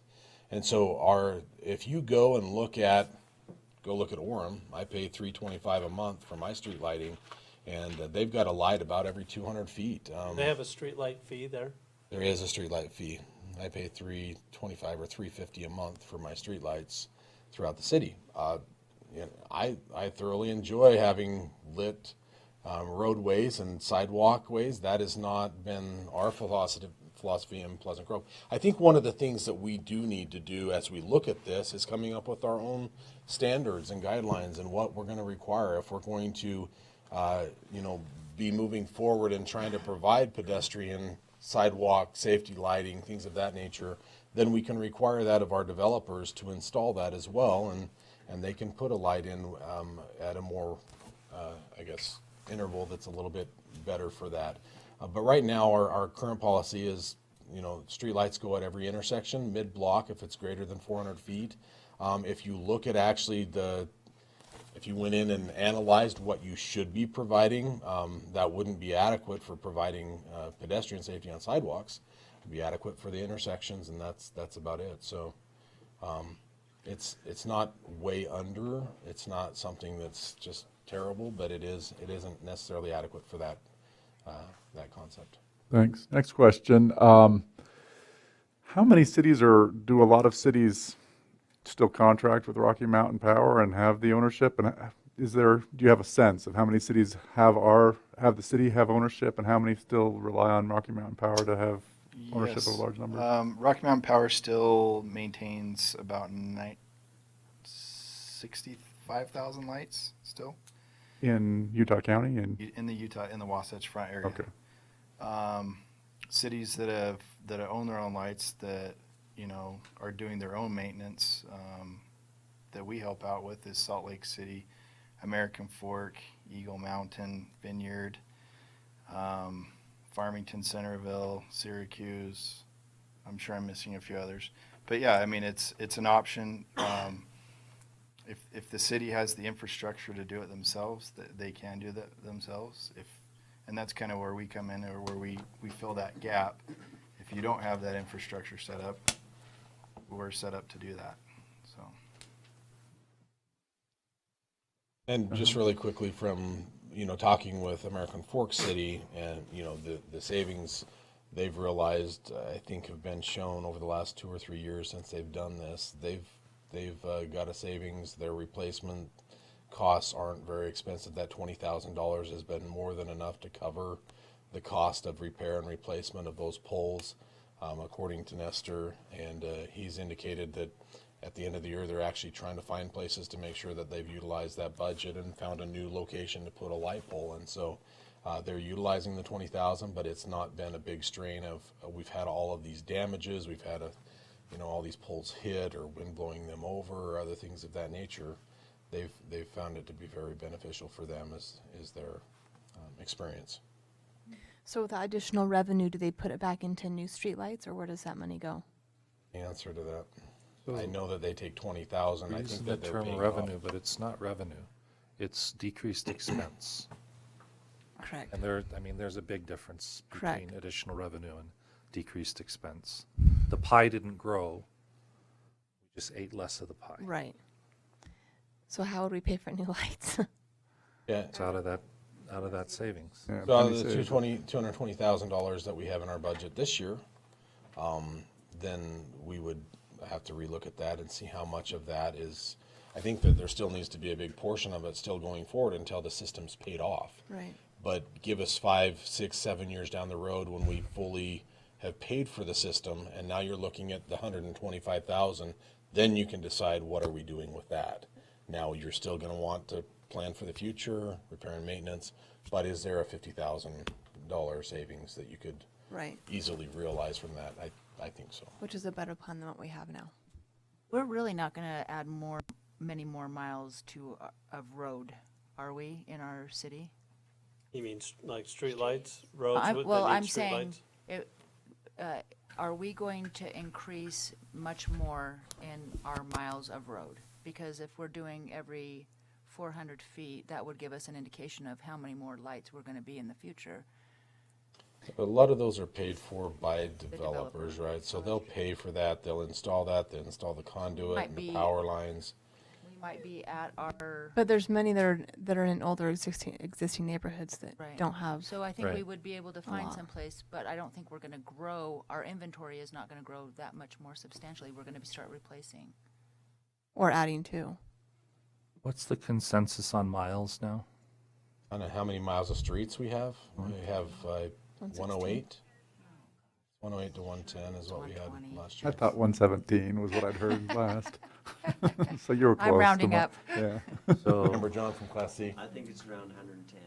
Oh, God. Right there. So how many lights per mile does this represent? And I recognize you don't do it that way because your corners might have more and some areas It's have 10, more. isn't it? Yeah. 13. If you say every 400 foot you got a street light now. We don't. There's probably areas that are missing, but we have some that are closer, some, so maybe, 12 or so per I mile. just took the 1,117 divided by 110. Yeah. It'd be about 10 per mile. About 10 per mile. That's what we're currently at. Should be at 13. So I think at this point, what we're looking for feedback from the council is, should we start negotiating with Rocky Mountain Power to enter into an agreement to do this? Council, what are your thoughts? So from my perspective, the savings are really significant and they're hard to ignore. If it's got a 5-year ROI, or payoff term before it funds itself. And I think we could carve out the 25,000 extra to cover our ongoing needs. I think it makes a lot of financial sense. It does incur some potential exposures and liabilities, but I think that's why, if the savings are significant, there's a lot we could do with that. And I agree completely. I'm wondering, is there I was just thinking of like a catastrophic insurance that would, like if a hurricane came through and took out all of We our have. streetlights. I'm just wondering, think if we have don't we have a ownership- It's like our dental program. It's just another Self-insured. thing that we would add to our trust policy. Right. Okay. It would just be another piece of property, personal that we own? It would be an asset. Sure, and I don't know if it would affect our premium. It could affect the premium. Yeah. It would be worth figuring that out and Yeah. making sure that number's in here. Any potential increase to the premium. And I agree with Ben. I think this, a 5-year ROI, that's Anybody else? a good deal. Very definitely, we should. Okay. Straightforward, let's do it. Okay. Yes.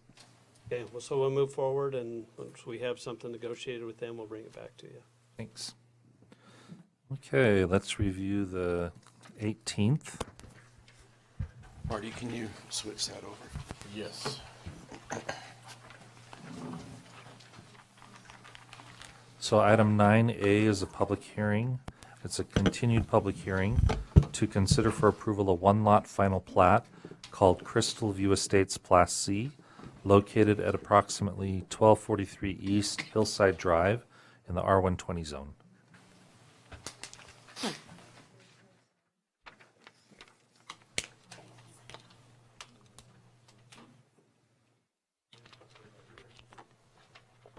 We get your microphone?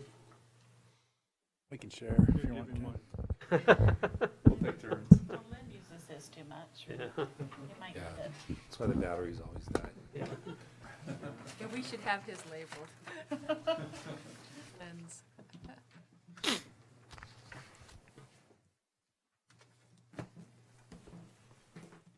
Okay, so you'll note that next week is a rather long agenda, and 12 of the items are from the Community Development Department, 7 of which are final plats. And I'm going to talk to you a little bit more, perhaps at the time we go around for reports, to talk about final plats, but and what possibly we might do with those in the future. But so I'll briefly describe this. This one is coming forward as a public hearing to the City Council because we're bypassing the Planning Commission. On this, it's just a simple readjustment of boundaries within one lot. So it's not affecting the overall plat boundaries of the neighborhood plat that this lot is a part of. There was just some line discrepancies within this plat. The Bjarnsons on Hillside Drive. So you'll see in the yellow areas what they're trying to clean up the line boundary for. So because a public hearing is required for a plat, but a preliminary plat was already approved for this subdivision, and this isn't changing that plat, only this property, that will hold the public hearing at the City Council level instead. So it's a big notice for public hearing. It's the only plat on the agenda for this night. that will have a public hearing. Any questions on that? Okay. We have 3 text amendments that are being proposed. The staff's been working on these for a few months now. This first one is updating our city code to match some recent amendments made at the state code level in regards to residential facilities, so assisted living centers and similar things for people with a disability. We have some provisions in our code that are not current with the state code, so it's kind of a housekeeping amendment.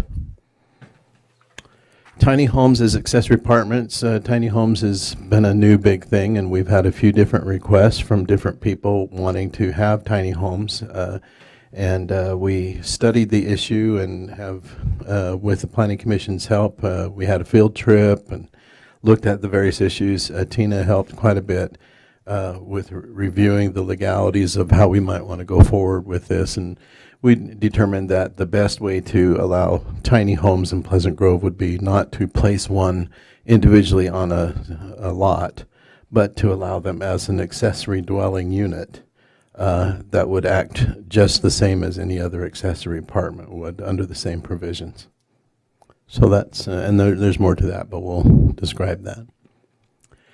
The other excuse me, the other text amendment is the accessory apartment parking issue. This came forward in the summer where we had some concerns about what the actual requirements were for parking for the accessory apartment extra unit and whether or not we could allow for compacted materials and such. And so we've done some more research on that, and Marty's helped us with that. So we feel comfortable in coming back with a proposal now on that. Then we have other public hearing items, the rezone request by Jared Bishop or Artisan Construction for some property, 940 East, 300 North. So it'd be this property that's currently zoned R120. The general plan allows in this area to have zones of either R112 or R115. So the request is R112 so that they can also have a subdivision approved in this property. So the subdivision for this property would be the next item, Westwood Estates. Same location. And that would be continuing Murdoch Drive up into a northwesterly direction along the canal or trail alignment, adding in 14 lots in the R112 subdivision or zone. Did the Planning Commission have their public hearing on that already? On the rezone? Yes, actually, that one is, yes, that one was already done. Was there any opposition to No. going from to R112? No. So the road continues at that point. That's new road. Sorry. Get back to it. Yeah, so Murdoch Drive ends right here at this point, so we'll extend Murdoch Drive up some more. I'll go back. Yeah, so you can see it comes to this point right here. So eventually Murdoch Drive will be planned to connect up to Grove Creek Drive. So this will just continue a little bit more of that. So the Bank subdivision is a 4-lot subdivision just off of 500 East, 1100 North. Most of it, well, it's a large property. A lot of it is vacant or undeveloped, so they just want to divide that into 4 lots. No concerns really with that one. Dividing 1 acre into 4 residential lots facing onto 500 East. Then we have, you've seen recently the Grove Plat A for the ASEA development, and when we came forward and asked for your approval on that one, we told you we were turning right around and going forward with the revision of that to allow them to move forward with their building permit, but they did have some last-minute changes that they wanted to do to it, so that's coming forward now again. So again, the ASEA property located off of Pleasant Grove Boulevard and North County Boulevard, just below 700 South.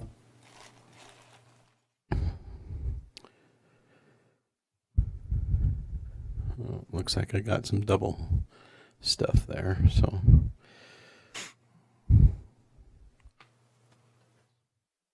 Okay, so this was the plat that you approved, and you'll see in this area it's all one parcel, and then the revision, they're splitting those into additional lots. So it's not really a major change, but it's just what they wanted to go forward with. Now, unfortunately, I was pressed for time and couldn't find the file for the void.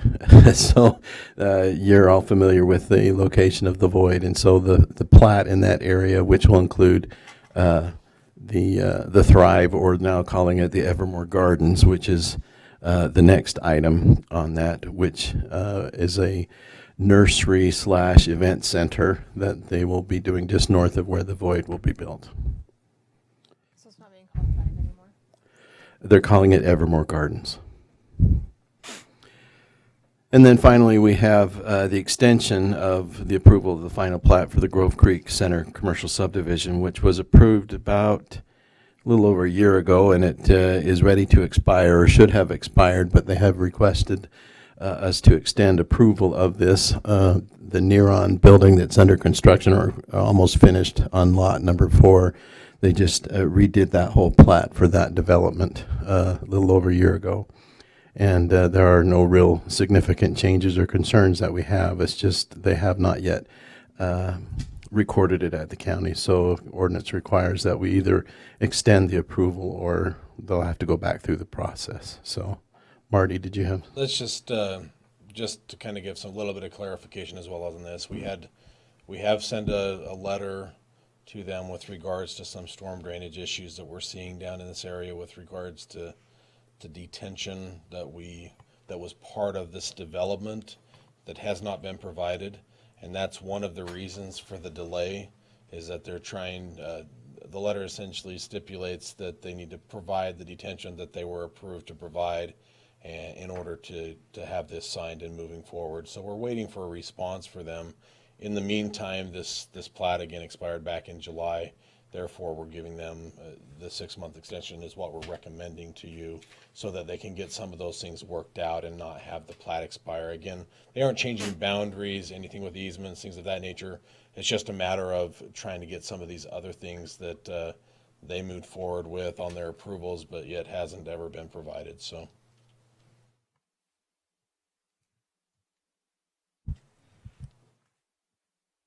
Anything else, Ken? Okay, thank you. That was good.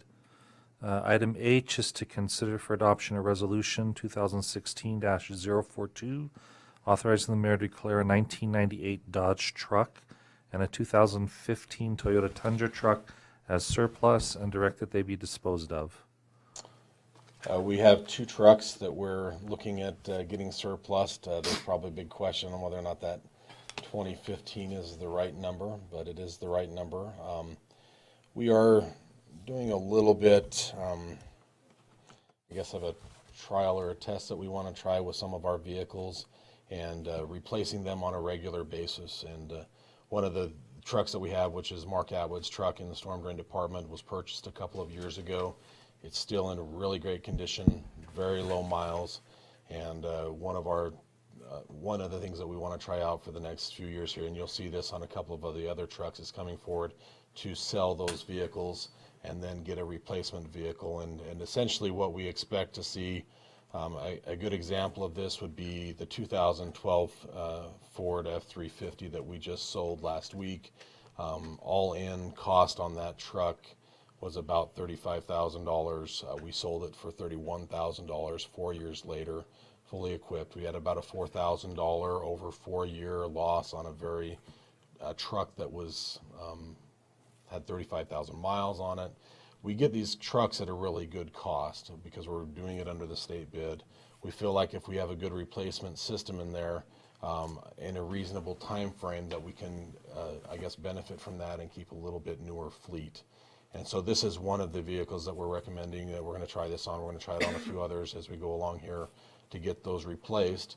And we feel that there is good value in doing that, and that we can keep our costs low on vehicle maintenance. Some of our older vehicles and fleets, we spend a lot of money on the maintenance of those vehicles. This will keep the newer vehicles up and running in tip-top shape and have very little out-of-pocket expense in our evaluation. Okay. Item A, consider for adoption a resolution 2016-043 declaring the intent of the city council to annex 8459 square feet, just 0.19 acres, piece of property located at approximately into Pleasant Grove City from Utah County. Is there an address there? Yeah. Okay. Approximately address into Pleasant Grove City. Yeah.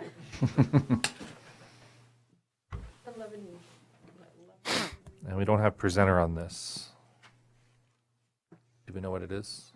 This is the gentleman that came that wanted to annex a portion of his property that was up on the bench. And so Okay. he had a lot that he owned, the property beyond the city boundary. Right. He wanted to move the city boundary to match his lot. We asked him to do a geotechnical study, so we had received the geotech, and he's just, we're bringing it back to the request of the city council that if you want to entertain This is that. just right up here, kind of by the G, is that right? Or am I not thinking of that okay? It's up in the Big Spring neighborhood, about. But against the mountains. It's Yeah. right here at this address. Yeah. The missing address. The applicant's name is Don Anderson. Okay, just off 1100? Okay. We'll let Marty pull it up. Just a little bit of background. He's been in a couple times and has requested this. The city council has, in the past, has said no. And we had an interesting discussion in our directors meeting today about, future annexations and what's up there on the bench. This has been looked at a few times. The city has always really held to its current boundary and has been pretty reluctant to extend our boundaries. Mainly because it's really difficult for us to provide services up there. What this gentleman is asking for is a little bit different because he's just asking for a few more feet on the back of his property. So he's not asking for additional services. He's not. There's not going to be an impact on our system. I think the question becomes if we're going to do this, is this going to open the door for future annexations and things like that, and in some ways this becomes just a policy decision that the city council will need to make to say, you know what, we're okay with this guy doing it, and we won't let others, if they want to bring in larger subdivisions, if they want some of our services that we can't provide, that's a little bit of a different discussion. So Yeah. Marty, isn't he gonna build a lot, he's gonna create a lot, isn't he? My understanding was that there's no new lot creation, that there was just going to be a re-subdivision of his property to create a new lot so that he wouldn't have the city boundary and a lot line going through the middle of his planned expansion. So I don't think he's planning to do a building that's higher up that's going to be somebody else's property. I think it's all on his property. The service that we currently have there, the water, the sewer, all of that's going to be unchanged. He's just going to have an ability to move the footprint of his proposed building a little bit higher up.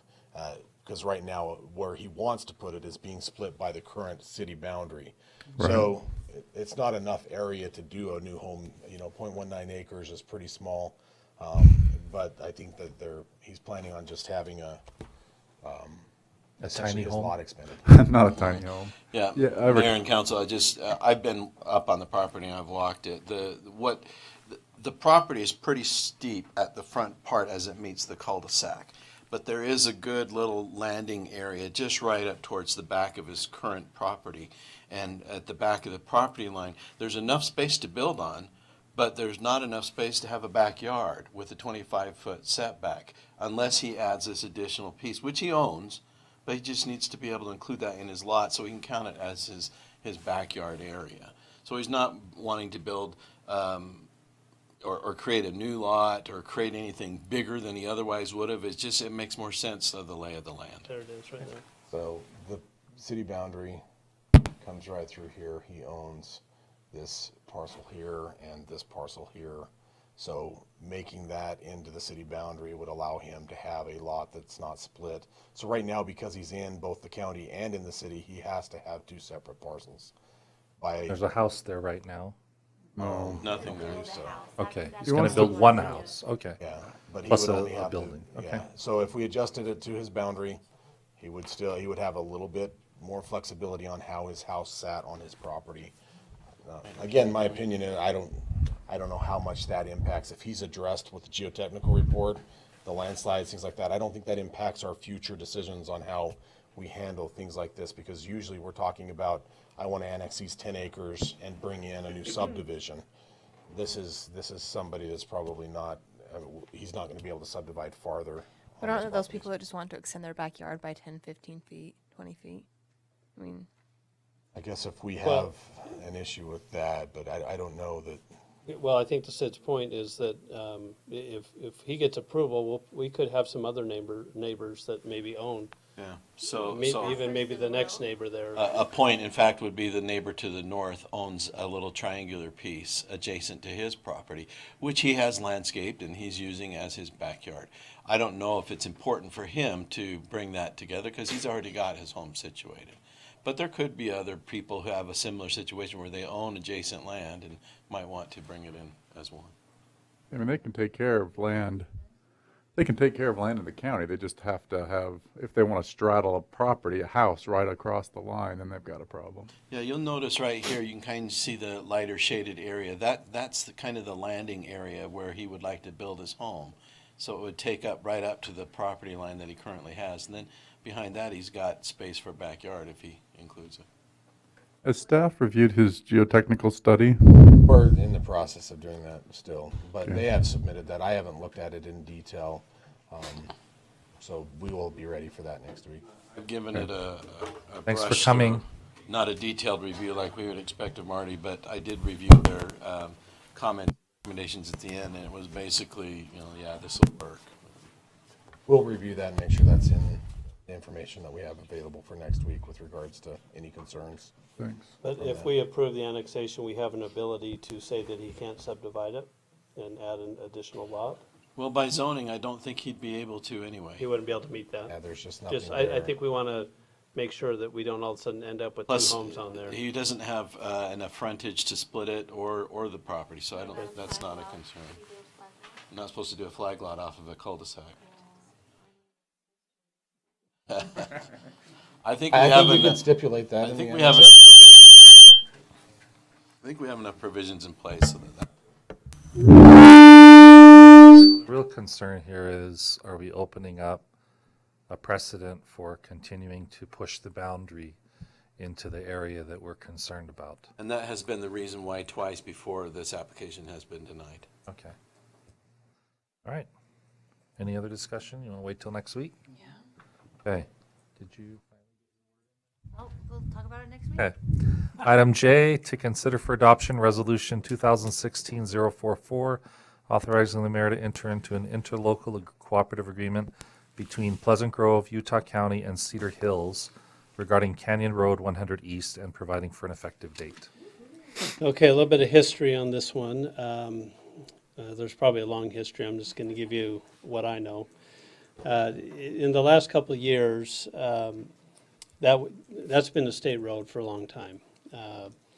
When North County Boulevard was built, the county and the state entered into an agreement that North County Boulevard would become a state road, and in return, First East would become a county road. So the county now has ownership of 100 East.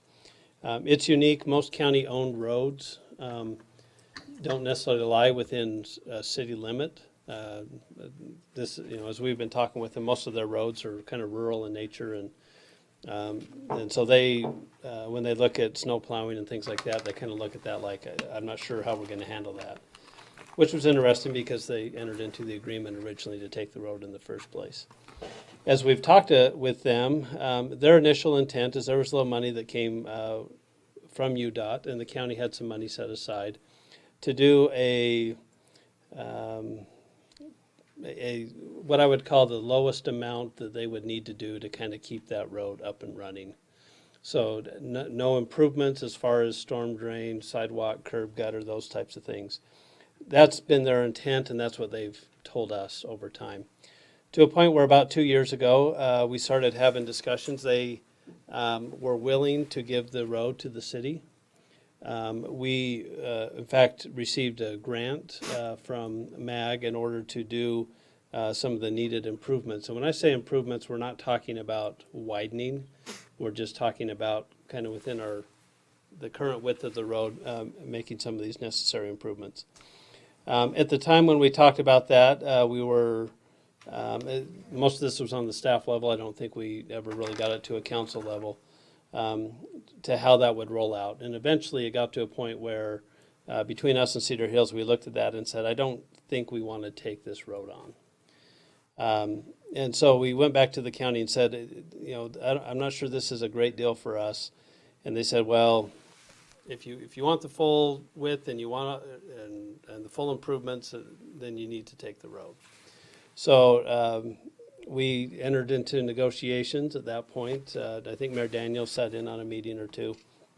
And we got to a point where we asked the county to improve the road, to use the MAG money to improve the road, and that they would retain ownership for 30 years. And then after the end of 30 years, the ownership of the road would revert back to the two different cities. So the portion that runs through Pleasant Grove City becomes ours at the end of 30 years. The part that runs through Cedar Hills will become theirs. As we've worked through this agreement, let me kind of give you some of the details on that. This is with the intent that if everything gets adopted and passed, they will do this road next year, next summer. Well, I think it's going to take them a few months. All next construction season. Okay, yes. So they'll start in the spring, they'll be done by fall.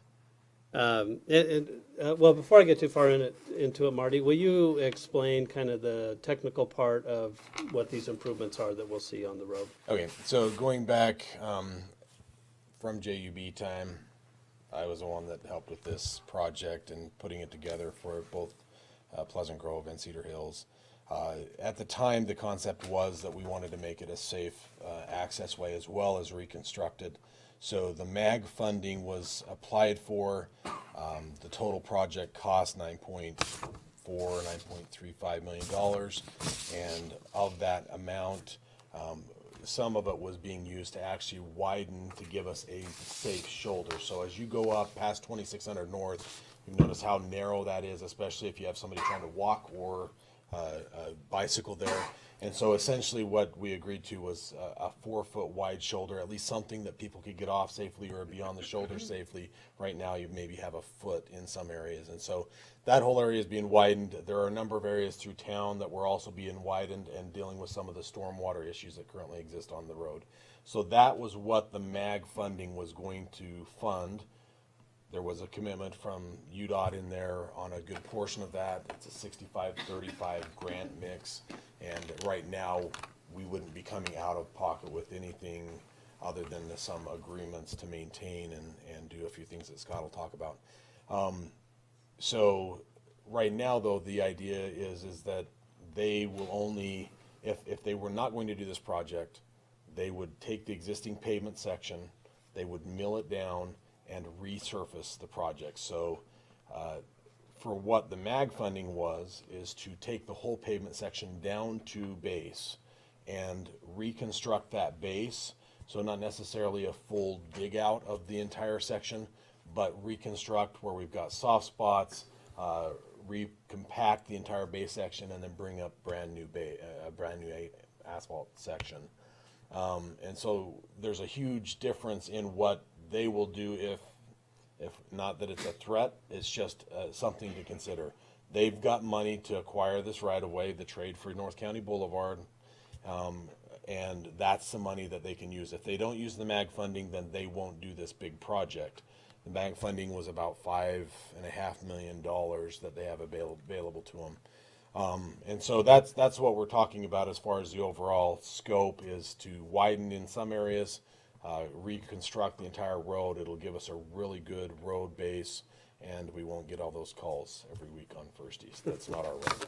So Quite a few more details, right, with street corners and there's sidewalks and things. yes, definitely. There's mostly curb. There's not a lot of sidewalks in it. It's mainly just trying to establish the pavement section, the curbs. We're going to be installed in a number of sections in order to be able to establish that pavement edge, and but there weren't sidewalks being added with the project. Questions? If I can just kind of go over a couple of the details of the agreement. Now, Tina hasn't had a chance to review this. Most of the stuff's been on me, Marty, and the county level, so city attorney hasn't had a chance. We just got this late last week, the final copy. So she'll review it before Tuesday. If there's anything that's glaring that needs to be addressed, we'll take care of it before Tuesday. But should we wait until Tuesday to read it? Well, I just want to go over just a couple of the points. Okay. These are not, these aren't legal issues. These are just policy issues. So they're going to provide, they're going to do the road, as Marty says, they're going to do the striping on the road. Then for the 30 years, they're going to take care of all the surface treatments. So that's the chip seal, seal coats, overlays, those types of things for that 30 years. They'll be also responsible for the signal maintenance. We have the one signal on 1100 North and First East, the one on 200 South, Center. So we have a few signals that are in our city. Those will be their responsibility during that 30 years. Starting from the get-go, we will provide the snow removal. We'll do pothole repair, which hopefully should be a few years before we have to worry about that. Some of the signage is going to be our responsibility. Removing debris, law enforcement, those types of things will be our responsibility. If we want additional striping for school crossings, crosswalks, things like that, that will be our responsibility. If we want any further bike lanes or anything like that above and beyond what the scope is today, that's going to be all at our expense. We do have a water line that runs through there that we probably need to replace part of this water line as part of this project, which would be at our expense. So when we head down this road, we'll have a budget together for that and something back to you. As in culinary? Yeah, I'm assuming culinary. So that's the basic. Everything else is kind of the legal stuff that Tina's going to look at. It was drafted by the county and their county attorney. But that's the gist of what it is. That we would, unless there's some major heartburn, we are looking for next Tuesday to have this adopted so that this thing can be designed and constructed next year. If this goes much longer, then it will push it another year, and nobody wants that. I think everybody wants to get this road done next year. So are there any questions on kind of what that is?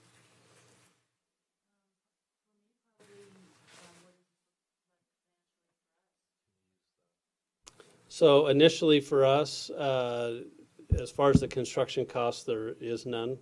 The project's $9.3 million covered by grant, state, or UDOT money, and county money.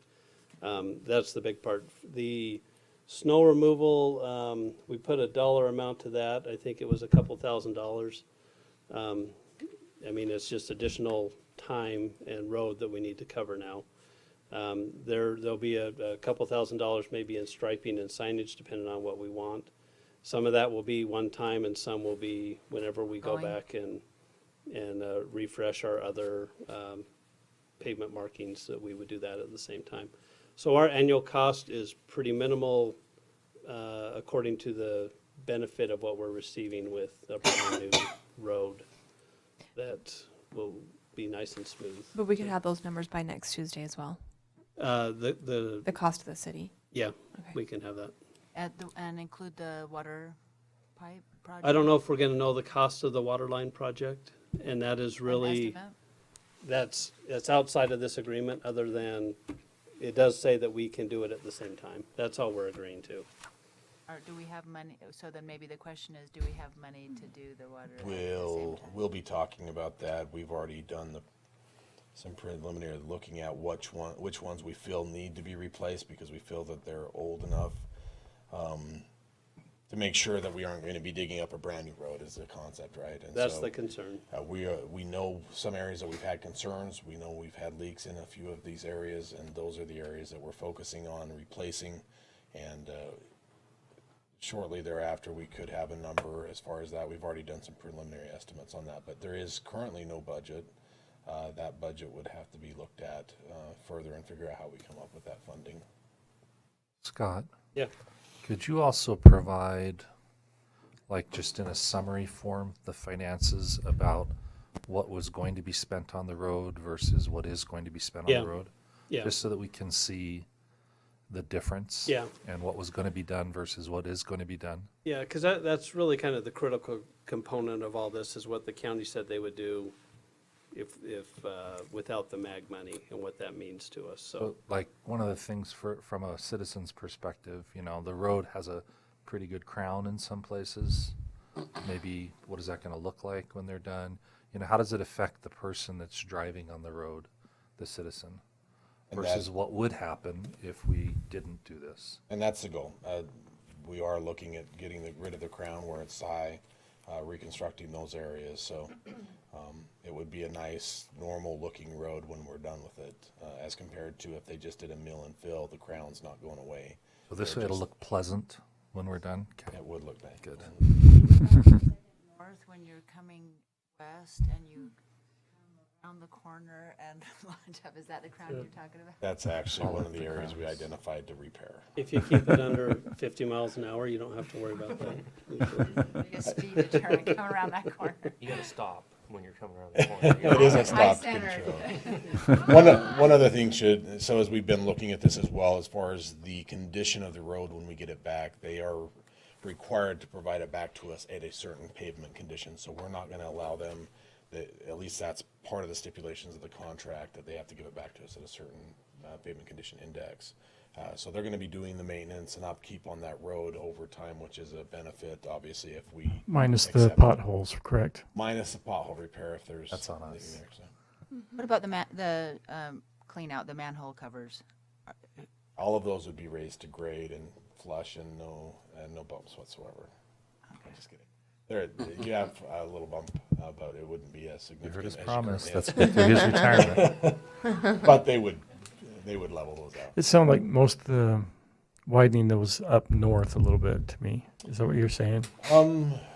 There's a map. Be happy to share that with anybody. That That'd kinda probably shows be a where good it's idea at. to show, to bring the map and show the council what the road currently looks like and what it's gonna look like Got it right here. next week. Bring it.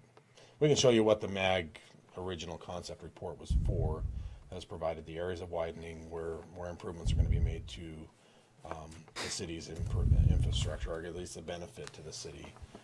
Some of that outside, that was their original claim, is that they were concerned that we were getting all this benefit, and really it's just a benefit to their system, but there is definitely a benefit for us.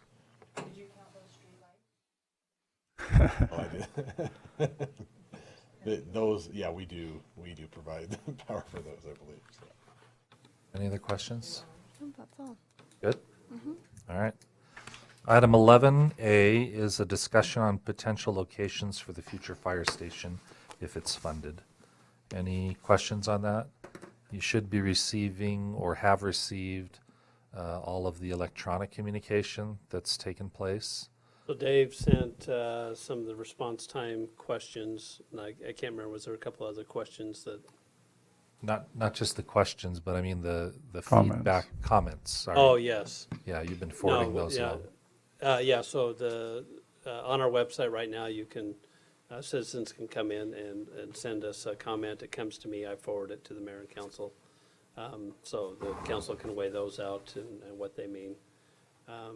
And then I think Tina took good notes of the public hearing last week, and we'll review those and see if there's any sort of loose ends from those notes. Most everything's already been addressed in so many ways, but we'll double check to make sure we're not missing anything. Did the council want to have anything from staff prepared for that meeting, for that discussion? I mean, as far as numbers and Any information that you're looking for that they'd need from now until then to prepare? Yeah, I've got a few things that I've been thinking about and getting questions about. to the extent we can quantify and make the decision data-driven, I think that's to our advantage. There have been questions I've received about how the phasing might occur if we build at the two different locations. So we need to have some thoughts, I think, in mind about what buildings, what order, how we would handle community development in the interim, some of those kinds of questions. Okay. I asked our Curtis Minor a few questions about the state historical issues and the funding that might be available. He said that was the perfect thing for the Historic Commission to look into. I think it would be great to have some ideas about what kind of funding there might be available on that front. Yeah, I don't know if we'll have that by Tuesday. Yeah. That's something we can have them look at. And there probably a few others are slipping my mind at the moment, but I've been getting a lot of questions about these two locations and just kind of objective data-driven things that we can pull and look to. So it would be good to see what we can quantify. I guess I'm not satisfied sometimes when we say different numbers are too hard to get to the heart of. I think we've got to get to the heart of some of the numbers so that we can figure out and be confident in assuring the public we've made the best objective decision. So maybe I'll shoot you some emails as I remember some of those. Yeah, please do, because we do have various data on a lot of things when it comes to this public safety building. I mean, we do have numbers. The architect gave us numbers. Scott, I know this was discussed, multiple times in the committee over the past 14 months. Can you send a summary? I mean, I've watched the meetings online and seen different numbers here and there throughout the past year and a half, but can you send maybe a summary of what was discussed with the committee that includes some of those numbers? Yeah, so the committee kind of made a summary of pros and cons. Yeah, they didn't want to use that. But were there term per se. specific numbers attached? I mean, The only numbers. it was the cost difference between the two locations. Is that correct? Yeah, so Okay. the numbers we have are what the architect gave us, and he said, if you're going to build on this site, here's what it costs the fire station. If you're going to build on this site, here's what it costs. Okay. Those are sticks and bricks numbers only, though. Right. Not street improvements. Well, there's frontage improvements built into that, but there's not street widening. But not surrounding street improvements? Yeah, surrounding street improvements. So, I mean, we can have that information for you.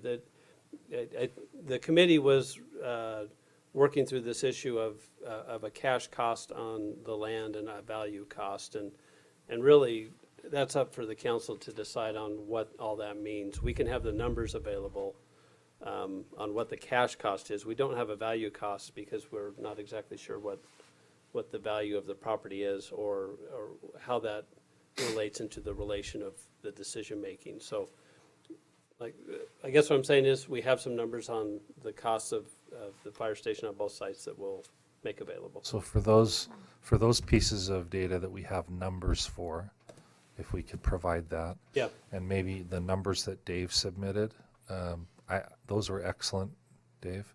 Chief, sorry. Chief Dave. If we could maybe put that in a table so that everybody can see that. Wait, you want what staff to number give- was that? sorry. What information? He checked drive times Okay. from both locations to different addresses in the city. Same address, but from the two different starting points, and the average amount of time.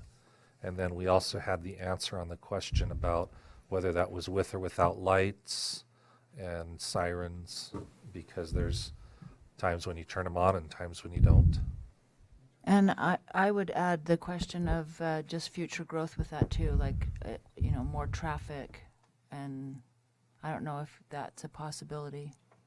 That might be tougher. What do you mean? Just a traffic study, like so if this is a 30 to 50 year build, Pleasant Grove is going to look different. So I was just wondering if we had any kind of a traffic study along with, because drive time is completely different than. Dan, as far as response time, if that would affect response time with an increase in traffic at either location? Yeah. Mm-hmm. We'll see what we can come up with in regards to that. I don't know if we'll have hard data for that, but we'll see if we can draw some conclusions or at least give something that can help us with that picture. Marty, I think he came and gave a presentation. I think I said by you, Mayor, on the pipe plant, the whys, why it was purchased, the uses, and things like that. I think that'd be helpful. I think you spent quite a bit of time on it, so. Yeah. That'd be bit. great. So are you talking about the master planning for? It was master plan. I think he spent like an hour here talking to the committee Yeah, that on was it. at our budget hearing. Yeah, Purposes of why we've purchased it for this reason, why you have a decant facility there, everything. Okay. So. Anything else? and so you'll want a presentation then from staff on these issues? I think On the- so. Everything from the past 3 years and the past 14 months. Okay. Just bring it. In 1 Just hour. bring it all. Get 1 1 hour. hour. One-page summary. 30 minutes. Tabular form, no more than 3 slides. Pie charts. Yeah. I can make this a 2-minute I respond much presentation better if you to a want. chart. Okay, we'll have that. And if there's other things, just let us know. Thanks.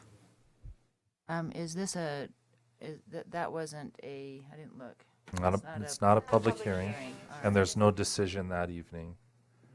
The decision, if there's one to be made, will be an agenda item on the 1st.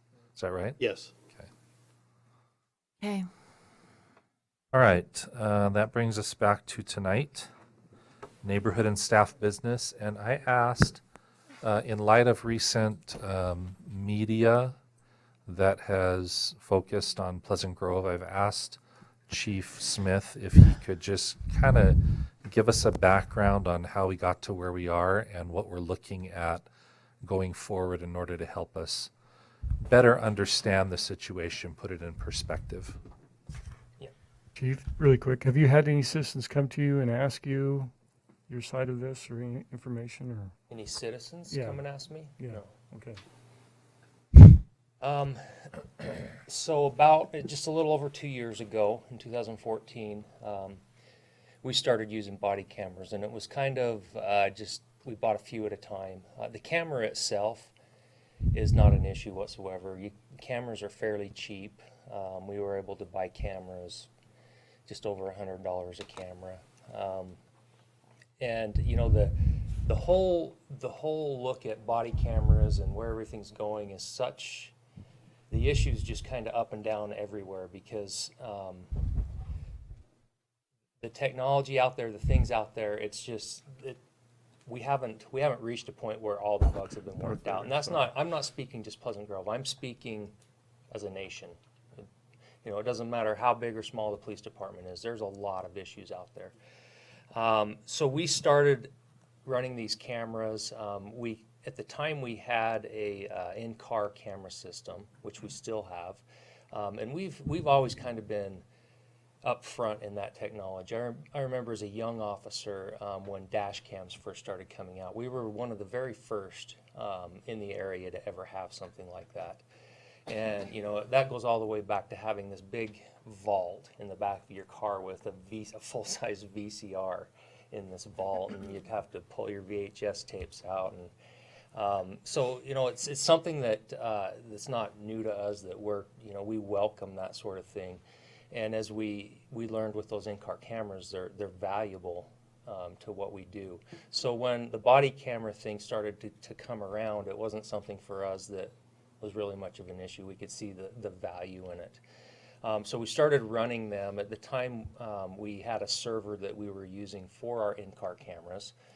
And it didn't take very long at all for us to fill that server to capacity. So we started looking into some grants, and we found a grant, and we were able to, through grant funding, get a larger server that would put us back in business. And then through the next couple of years, because we were using our in-cars and our body cameras, and there was some discretion in there as far as what we were using, we were able to maintain that server.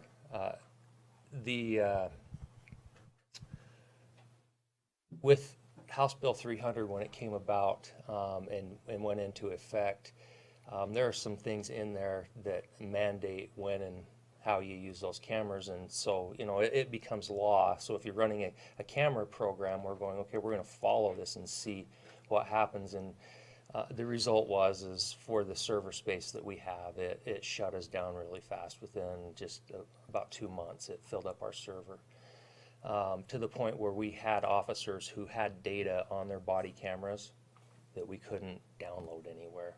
There was nowhere to put it. So some of the things that maybe you're seeing in the media there's this number of $10,000 to $15,000. Well, $10,000 to $15,000 is just one really small part of the equation, and it really is just a Band-Aid at that.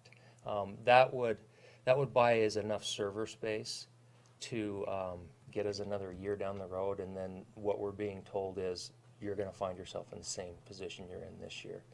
So that's one aspect of it, was the storage became a huge issue.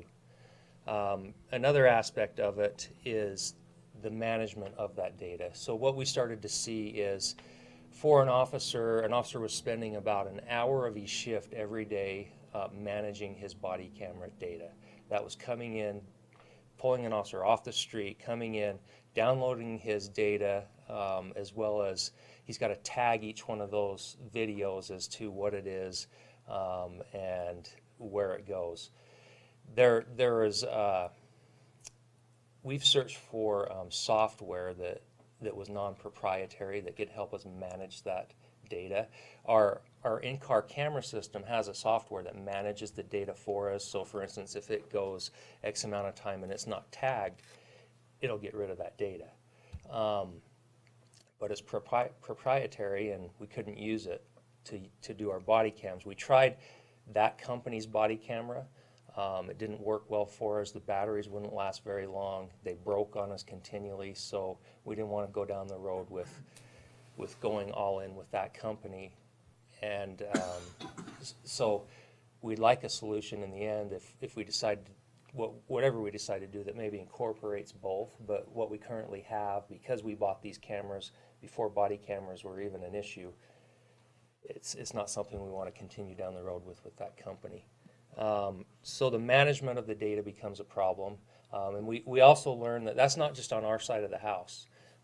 That became a problem for the prosecutor's office also.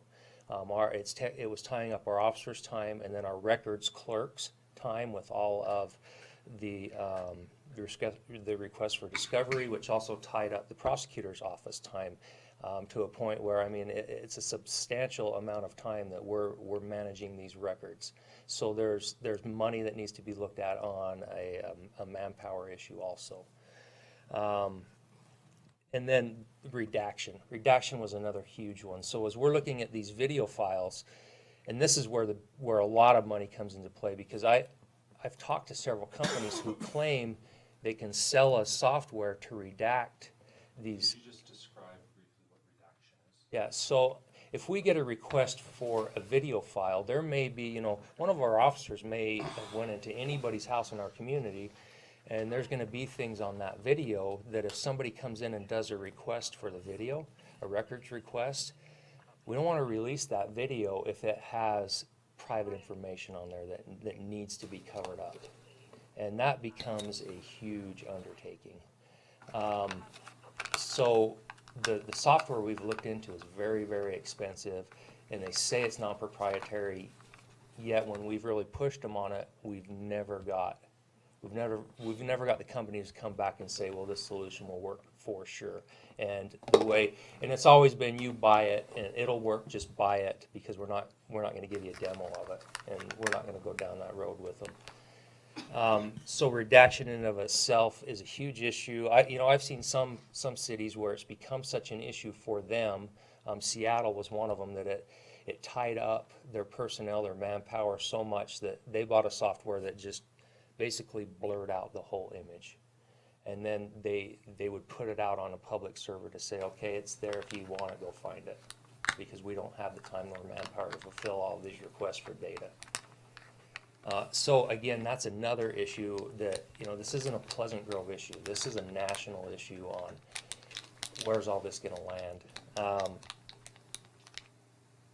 So as we've looked around to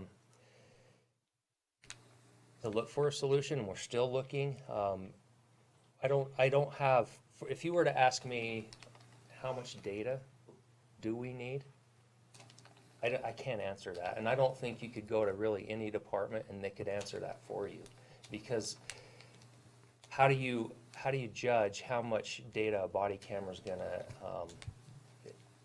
that we're gonna be required to store? If you look at what we're required to do now, if on any interaction we have with any citizen, we have to be running body camera footage. If it's one officer, great. If his backup shows up, there's double the storage we need. If another officer rolls up, there's double. You know, you get a family fight that our officers are there for, you know, an hour, 2 hours. Well, you've probably got 4 to 5 officers, an hour to 2 hours worth of data that now we're required to store. They're required to run those cameras the entire time. You know, if Eric has, you know, pumpkins this Halloween season that are smashed on his porch, and an officer shows up to take care of that, and he's there 15 minutes. Well, 15 minutes of talking about smashed pumpkins, we're storing for 180 days now. A typical traffic stop, an officer pulls over a violator for anything, their dash cam was already running, so we're storing that. Their body cam is now required to be running, so we're storing that. And again, his backup officer pulls in, and he's got the same scenario. So now there's quadruple the storage that we're required to hold. I think the solution is going to be probably a cloud-based solution, but you know, as this kind of went out and everybody's, you know, got the answer for you, telling you do this, do that. Well, unfortunately, all of these things, and I would think the same thing if I was in their shoes, because you know, it's something that, you know, if you're not in the industry and you're not looking into it, you don't know these things. But we can't just go with, you know, get a Dropbox account and start dumping data into this account. These files have evidentiary value, and because of that, we have to preserve the integrity of that evidentiary value. And a company that we use has to have security levels that qualify for us to use them. And unfortunately, because they've jumped through all the hoops to qualify for that, it costs a lot more to store that data. I have a friend who's a chief of police out in the city by San Francisco that I got a hold of. He has a department that's about the same size as ours. He has 30 officers, and I know he's using one of the top vendors out there right now that really is a good solution. And he's been using them for a couple years. So I called him up and asked him where he's at, because as you talk to these vendors, you're going to get your base. Here's your base, here's your base, and it all sounds good, but as you use it and you overuse those storage limits, here comes the action, you know, the additional fees, that you didn't plan on. So he's been doing it a couple of years, so I said, where are you at on this? And he says, we're about $75,000 a year in our camera program, and that's an annual fee that they're paying.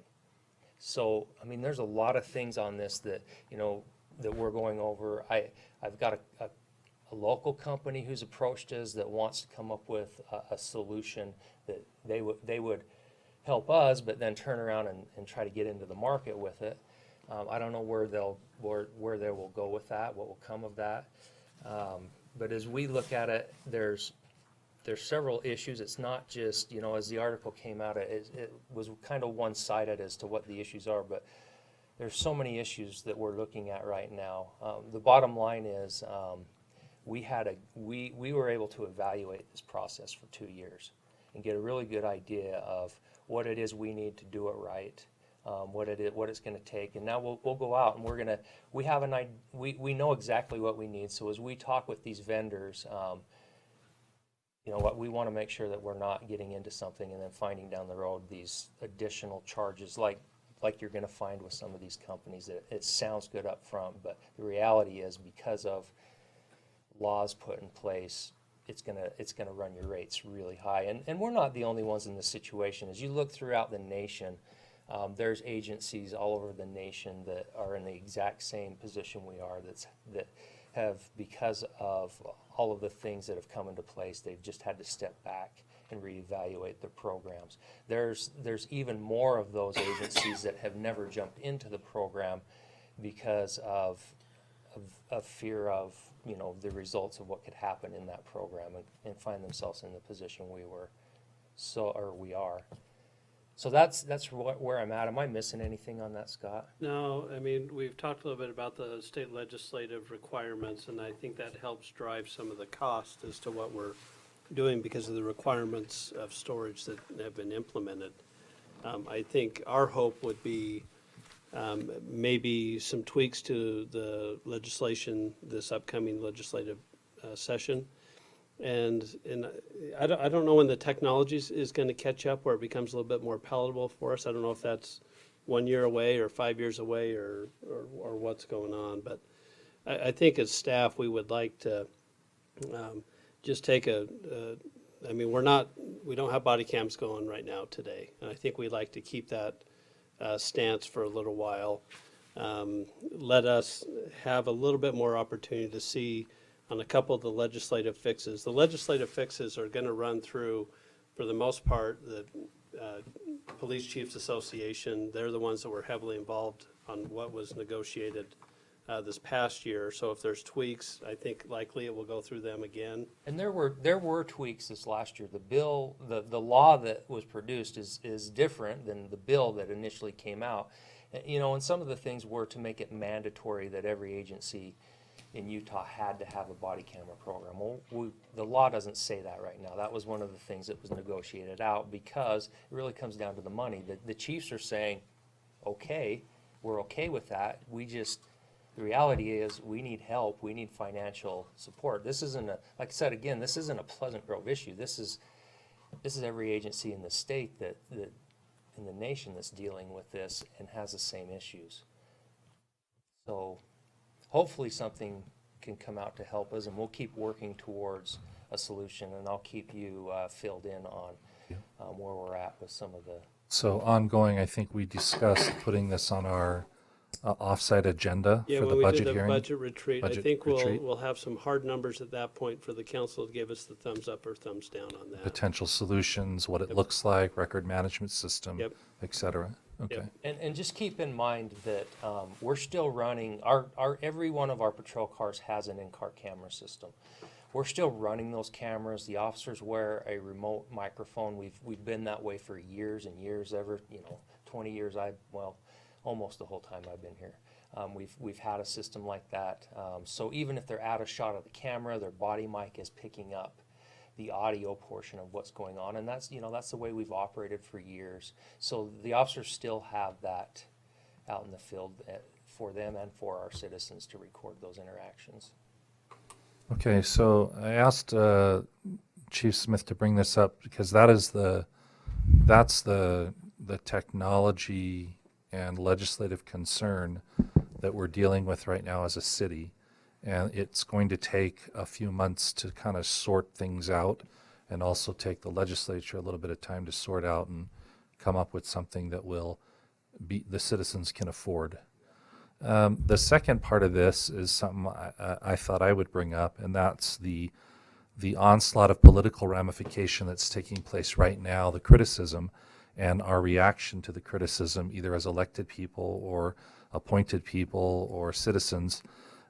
Sometimes we have a sensationalized story, and without the other piece of the puzzle, the rest of the information, we fill in the blanks ourselves. We draw a conclusion, and it's dangerous to do that. We can actually impact a situation negatively by doing that without spending the time to get all of the facts.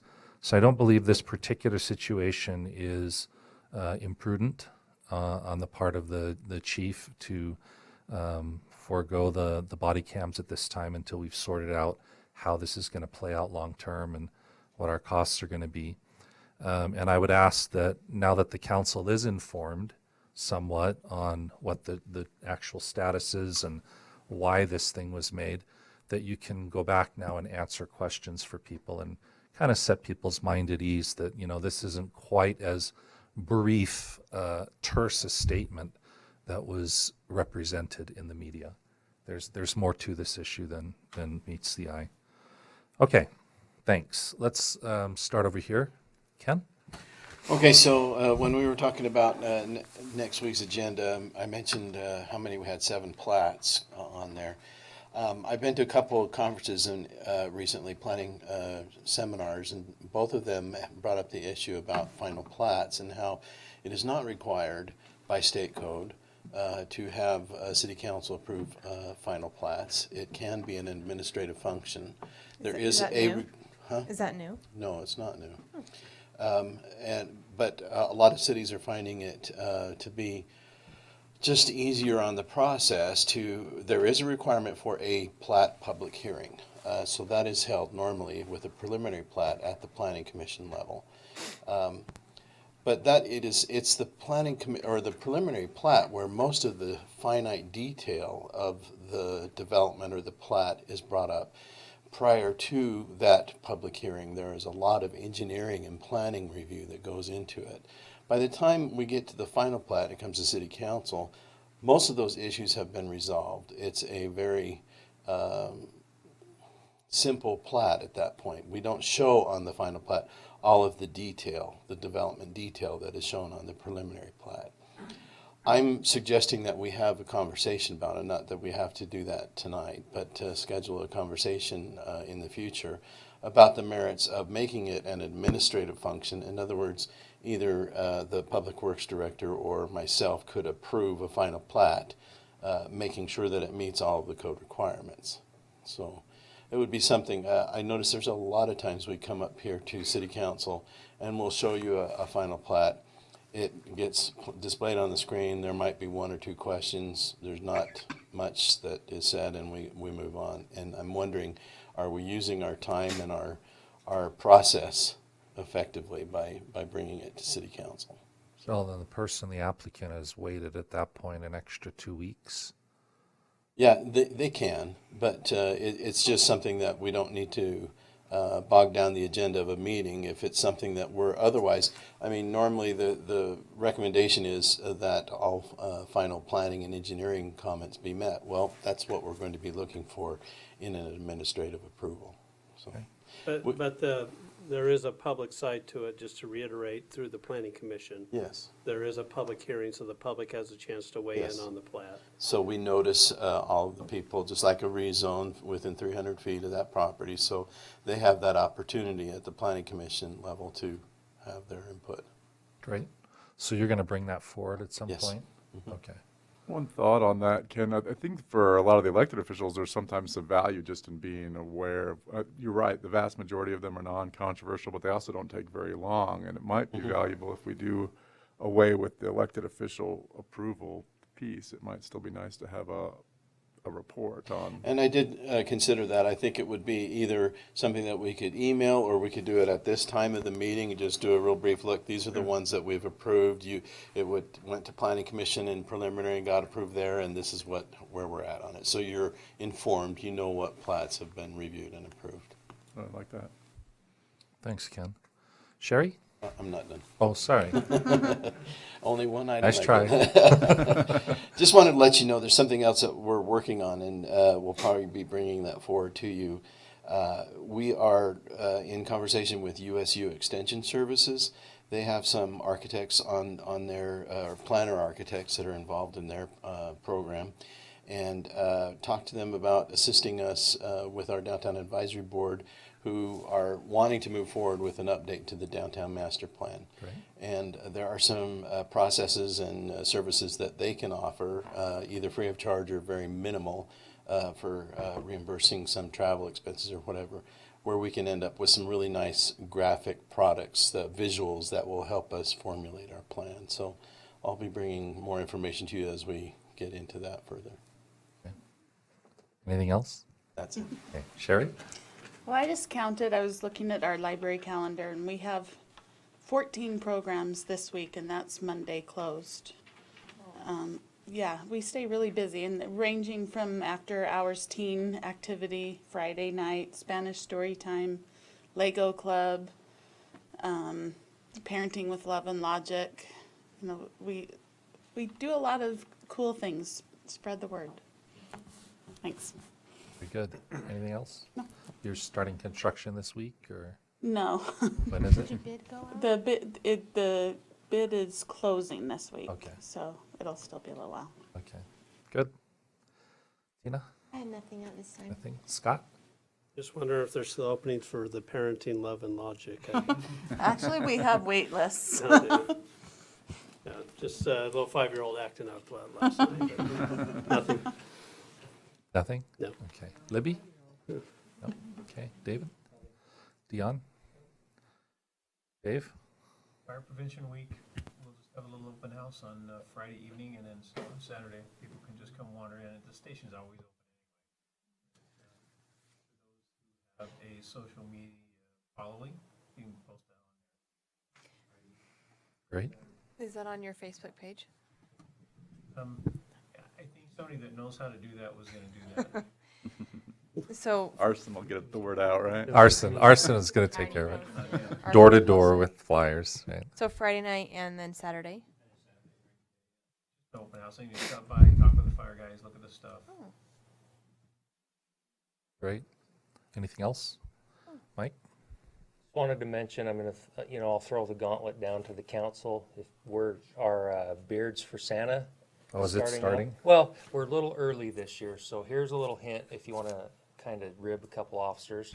So this year I threw out, we do our PT test. It was the end of last week and then today. So, I threw out to the officers, it officially starts in November, and I said, you know what, if you pass your PT test, you can start growing facial hair. So if you see somebody not growing facial hair, you may want to go, hey. So hit the did you gym. start then? What's that? Have you started? Yeah, you can't see this?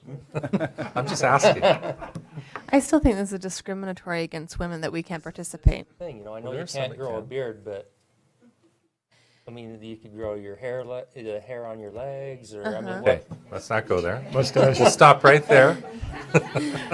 Anything else? I'll run it by Ryan. So November and December, see what Ryan thinks. I Okay. think he'll be in with it. November and December, we collect money from the officers to grow facial hair, and then we take that money and we use it for a Sub for Santa project. Great. And how much are you charging them right now? So it is $25 a month to grow a goatee and $50 a month to grow a beard. Wow. Whoa. It's expensive to break the policies. That's great. Some rules are meant to be broken. Anything else? No, thank you. Suspended, thank you. Thank you. Marty? No? Kathy? Diana? Lynn? No. Sid? No. Eric? No. Ben? I have a couple of quick questions. I've been getting some requests about updates on Hammonds. I don't know if we've heard anything new about Hammonds in the last. They have petitioned the court for the next quarter of their budget, and our payment is in their budget. Costs of being approved by the bank. Great.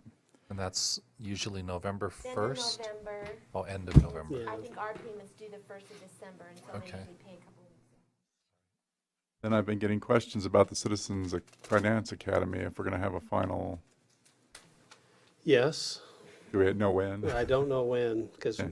our Wednesdays are booked for the next few weeks, so we will wrap that up, but I can't tell you today when that's going to be. We Okay. just had one more session left. Thanks. I think that's Else, all I've Ben? got. Yeah. Okay. I will be out of town from this Saturday till the following Saturday. So you've got it. All right. Motion to adjourn. Oh, moved. Second. All in favor? Aye. Aye. Thank you.